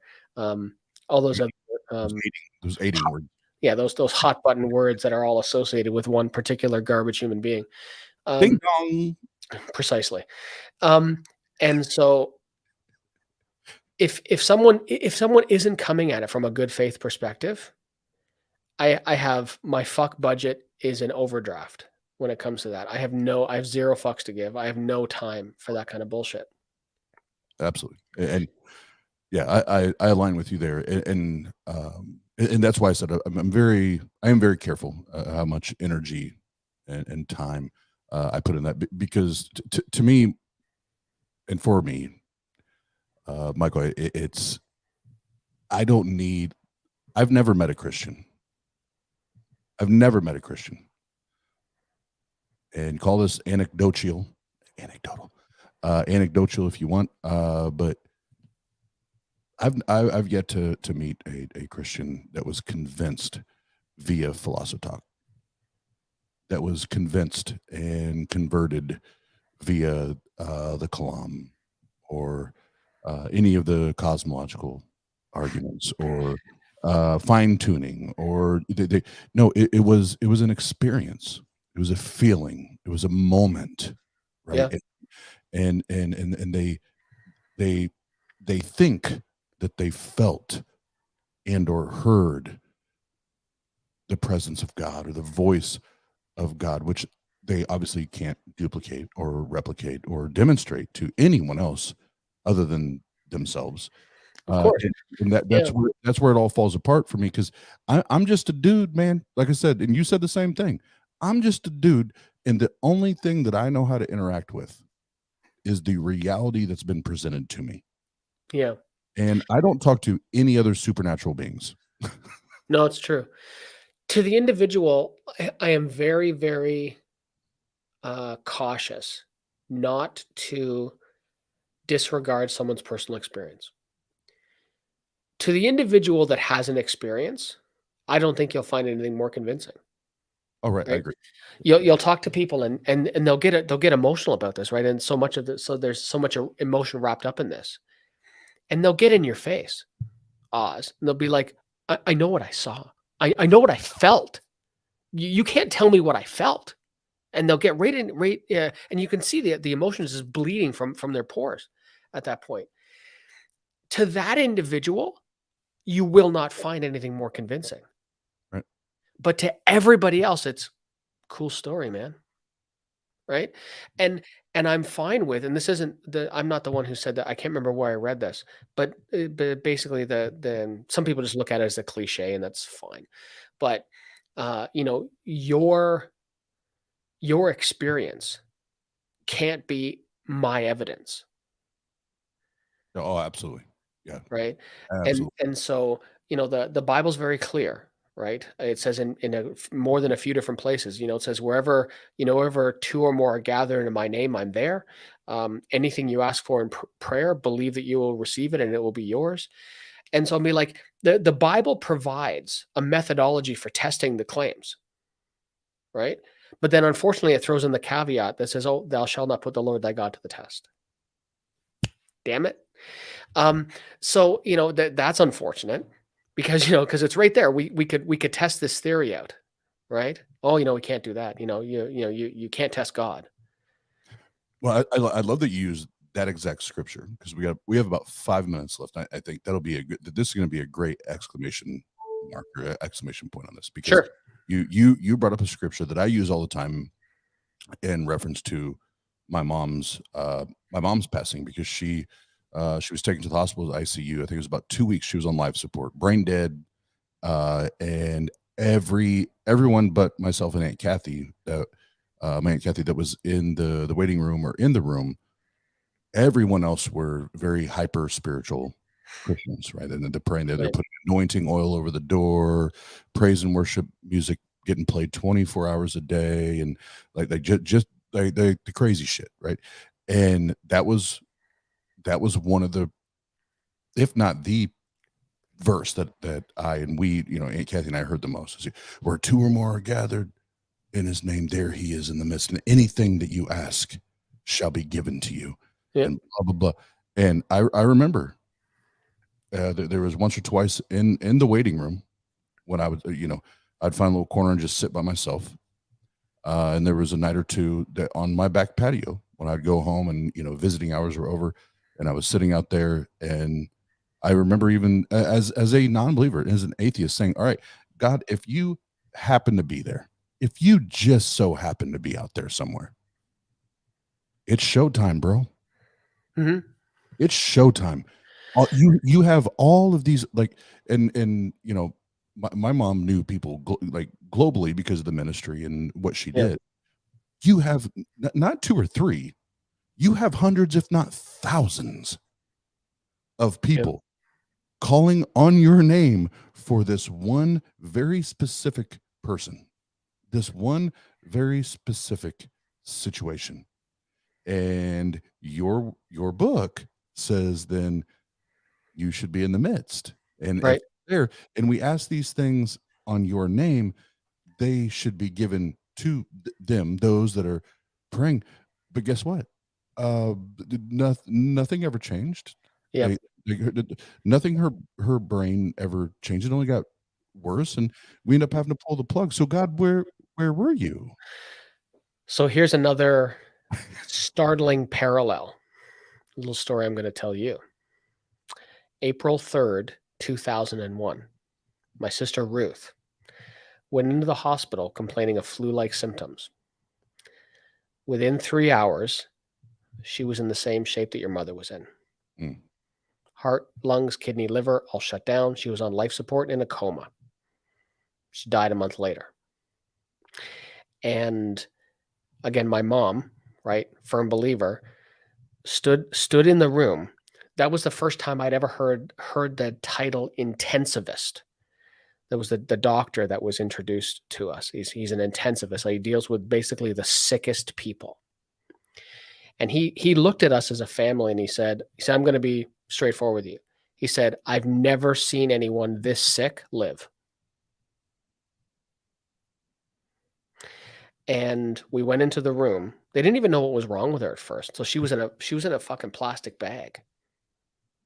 And my mom unzipped the bag and said, I don't care. You're not stopping me, and grabbed her hand, right? Everybody was like, what the fuck are you doing? Right? Because we didn't know what it was, right? We didn't know whether it was some kind of crazy disease or what. And he grabbed her hand, and she grabbed my sister's hand and stared up at the ceiling and just started praying, like, let me take her place. Let me take her place. Right. and there were prayer circles and all that shit going on. Fucking nothing. Still had to pull the plug, just like the story you told. Yeah. Man, yeah, there's even more parallels in you sharing that, because I remember the holding on to. I remember my family, that we had 2 or 3 very specific specialists, as you shared, that kept, like, literally from like day 2, like after day 1, maybe it was day 3, but day 1, day 2, still very preliminary and doing the scans and the tests. But after that, I remember the one, and he's like Fort Wayne / Indiana's like top 2 or 3 specialist in neurology and all that, and him coming in saying, look, I just want to be blunt. I've never seen anyone in this state ever come out of this. Right. Yeah. Same thing. Yeah. And my family's response was, oh, he just has a negative spirit. And, yeah. And he doesn't believe. He doesn't believe in he's got a bad attitude. Like all these things. It's like, no, this is the goddamn professional, guys. Yeah, exactly. Yeah. This is the goddamn professional. What are you talking about? Yeah. He has a string of letters after his name for a reason. Yeah. And he would not come in here and just say that shit just to talk shit. Yeah. It's like, I'm gonna crush this family. Like I'm gonna under promise and over deliver. Yeah. Right? No, doctors don't do that. No. And I remember that, and I was like, no, guys, that's not the way this shit works. I'm sorry. And I know we have the oil on the walls, and I know we got the music going, but it ain't changing shit, y'all. It ain't changing shit. But yeah. But Michael, you and I keep going on. I can already tell you and I keep going and going and going and going. So we need to schedule another show soon, and we'll do a round 2, or we'll have you on the podcast or whatever. Yeah, we'll make shit work. Either way, we need a part 2, because I think there's still a lot to discover and learn, and I do. I appreciate you coming on, and I appreciate you having me. I feel like I have a new friend. I feel like I have a new friend that I can fucking get along with, and I could talk shit, and he knows that I'm just being me, and talk shit, and I know he's just being him, and I fucking love that. So we can both make fun of Josh. Oh, we're already friends. Yeah. If just before you go, if there's anybody in the chat or anything like that that's got any questions, I don't know if anybody's left, but yep, no, we still it's been going anywhere from like 13 to 20. It keeps going up and down. It's usually what happens this time of night. But if anybody has questions for Michael or myself or both of us, and some of the we've had a vast array of topics tonight, but if I don't know the answer, I'll just make something up. Yep, we'll make something up, or as Michael said, and I agree, we'll just say, I don't fucking know. I don't fucking know. Well, no, that was the test, right? Because I said I wouldn't make shit up, and this is the test to see if they were paying attention, because I will just make shit up. I mean, I do a lot of freestyle rap, so I can't just go off the top and make some shit up. Michael, we do have a question. Oh, here we go. May I also be your friend? Well, absolutely. I don't have so many friends that I can't use another one. So yes, Jen, I'd be pleased to call you friend. But you have to tell me what BFA means. What does BFA mean? Black female atheist. Okay, all right. Sorry, you asked her, not me. But since she's not here, I answered. No worries. No, but Jena. Well, I said that earlier. I think you already knew that. But Jena is my beautiful best friend and girlfriend. She's currently lives in LA, and mid-January is moving to the Hoosier State, to Indiana, and we'll be living together here in the next 3 months or so. So, well, it's all downhill from there, friend. Yeah, Jena, did you hear that? That's what you get for moving in with me. Yeah. Yeah. My wife and I are going on 17 years. So Well, you surpassed my parents and myself. It's weird because my parents divorced at 16 years. I divorced at 16 years, and I'm like, is this just like, do we have a 16-year curse in our family? Like, what? is something in the water? Number 16. Yeah.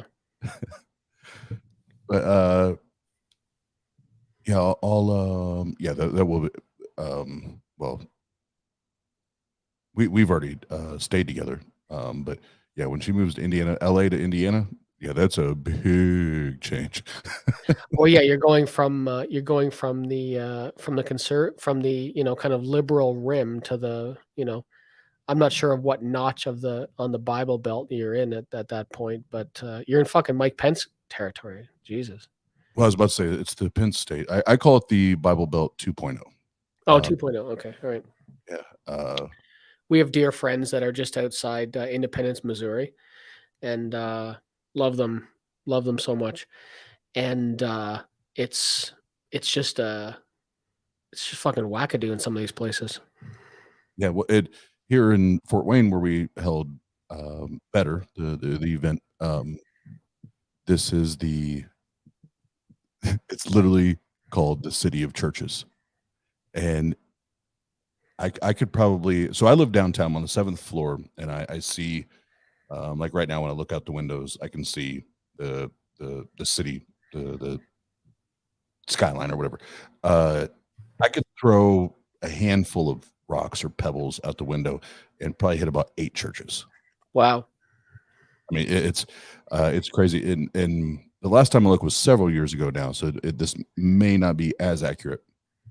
But at one point, Fort Wayne had the most churches per square capita in America, and was only number 3 in strip clubs per square capita. So the pastors love to get their offering plates filled and then go to the strip clubs. Well, exactly. Make it rain. That's right. Yeah. Fill these trays up. Daddy needs a lap dance. In the name of Jesus. Exactly.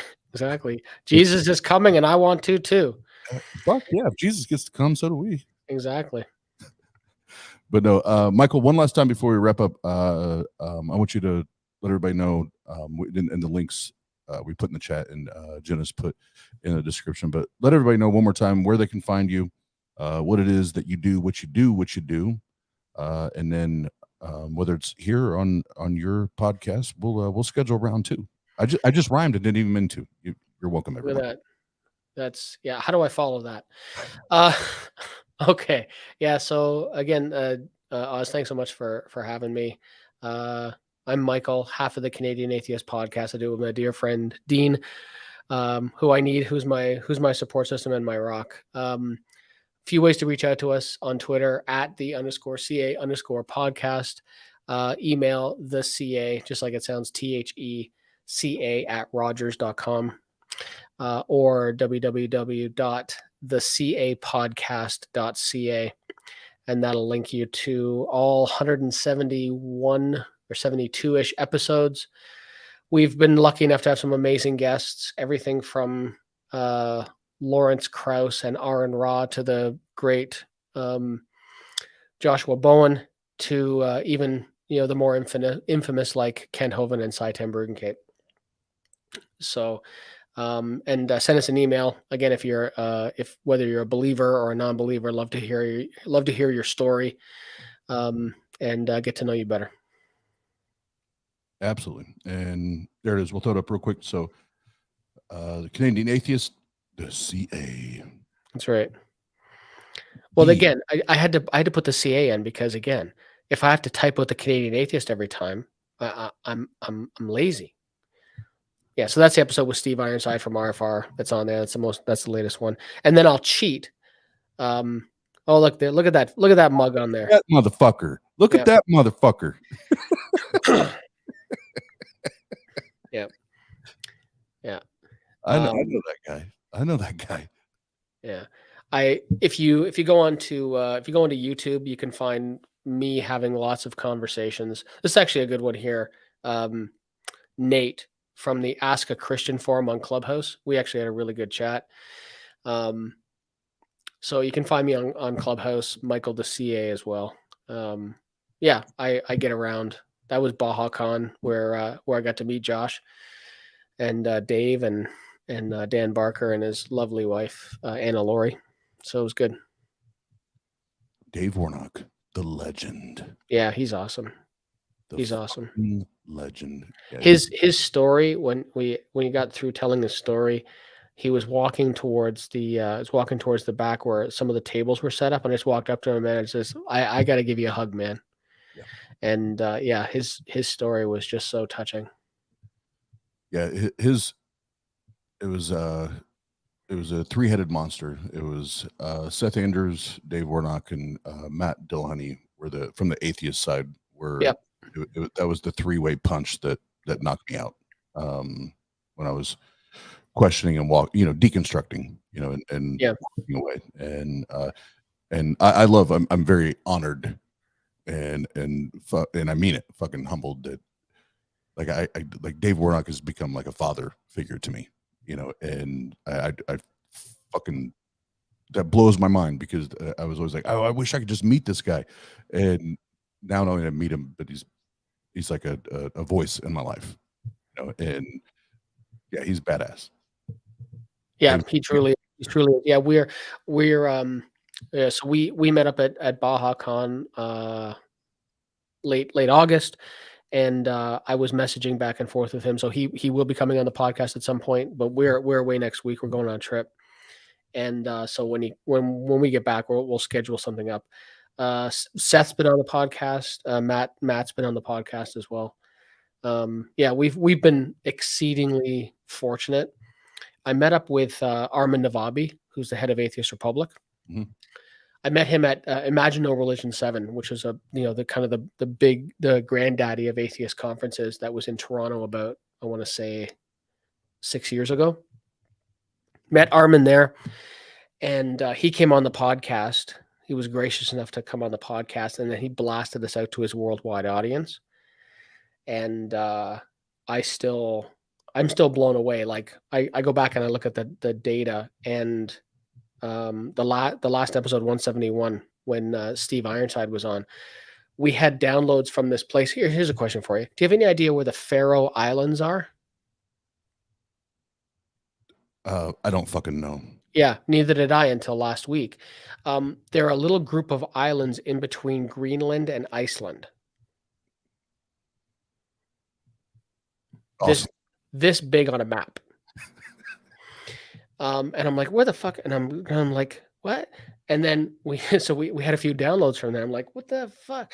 Like, so I'm really humbled and blown away by how much support we get from people all over, and it's mainly thanks to guys like Armin, who are gracious enough to blast us out, and then the other guests that come on that they don't listen to the show because of me, right? I'm a nobody, but they listen to the show for some of the great guests like Josh and others, of course, who are just spectacular and so smart that it just makes my fucking head spin. Yeah, and I'm glad we connect there, because that's, like I said earlier, I try to surround myself with much smarter, more beautiful, more attractive people than I am. Because even when I was in sales management, a few years ago, I always said, as soon as I'm the smartest and or best looking person in the room, you all are fucked. You all are fucked. But one last time, everybody in the chat that's been here, even those that signed off or those who just jumped in, thank you for hanging out tonight. And Bree, AA, I've seen you, Hellbound Hillbilly, recently jumping in. And Bree, I do want to, I know we're live, but I'll say this. You asked me to do the mix on that song, and give me till the first of next week, because between the album and getting prepped for tomorrow night's, or now officially tonight's concert, I just haven't had time to sit down and do it, but I will get that shit done. I promise. But Any hoot. One last time, Michael, thank you for joining us. 100% appreciate it. And I'm excited, man. I'm excited for further conversations. And I think there's a lot of great conversations, a lot of good things that we can do with each other, and with all the contacts that you've made, that we've made, that we can continue to bridge this and help other people. And that's what this shit's all about. Absolutely. Yeah. Thank you again. Absolutely. And pushing people forward. And before we wrap up, I will say, give me like a half hour or so, because I'm gonna need to get my ass off this chair for a few minutes. But I will be live streaming again, probably here in the next half hour or so. But it's all going to be. I officially have the set list for. I keep wanting to say tomorrow night, for tonight, and everything ready. So I'm gonna be practicing. So if anybody wants to hang out, talk shit, have fun with me, party, whatever, I'm gonna be doing that here in the next 30, 60 minutes or whatever. Thank you all for hanging out, and for another edition of What's Your Story. And as always, just remember, atheist your own goddamn way. Yeah. This is for all you non-philosophizing black sheep, unwelcome, push to the side motherfuckers like me. Fuck what they say. Tang gang, atheist your way. Yeah. Fuck what they say. Tang gang, atheist your way. Let's get down to business. These bitches got glitches. And you thought you'd dismiss us? Nah. Now I'm laughing in stitches. See, the problem be, it'll be a tragic travesty to come after me. So just know this is how we get down. Respect that shit like a pronoun, bitch. Yeah. Fuck what they say. Tang gang, atheist your way. Yeah. And fuck what they say. Tang gang, atheist your way. Yeah. Fuck what they say. Tang gang, atheist your way. Yeah. Fuck what they say. Tang gang, atheist your way.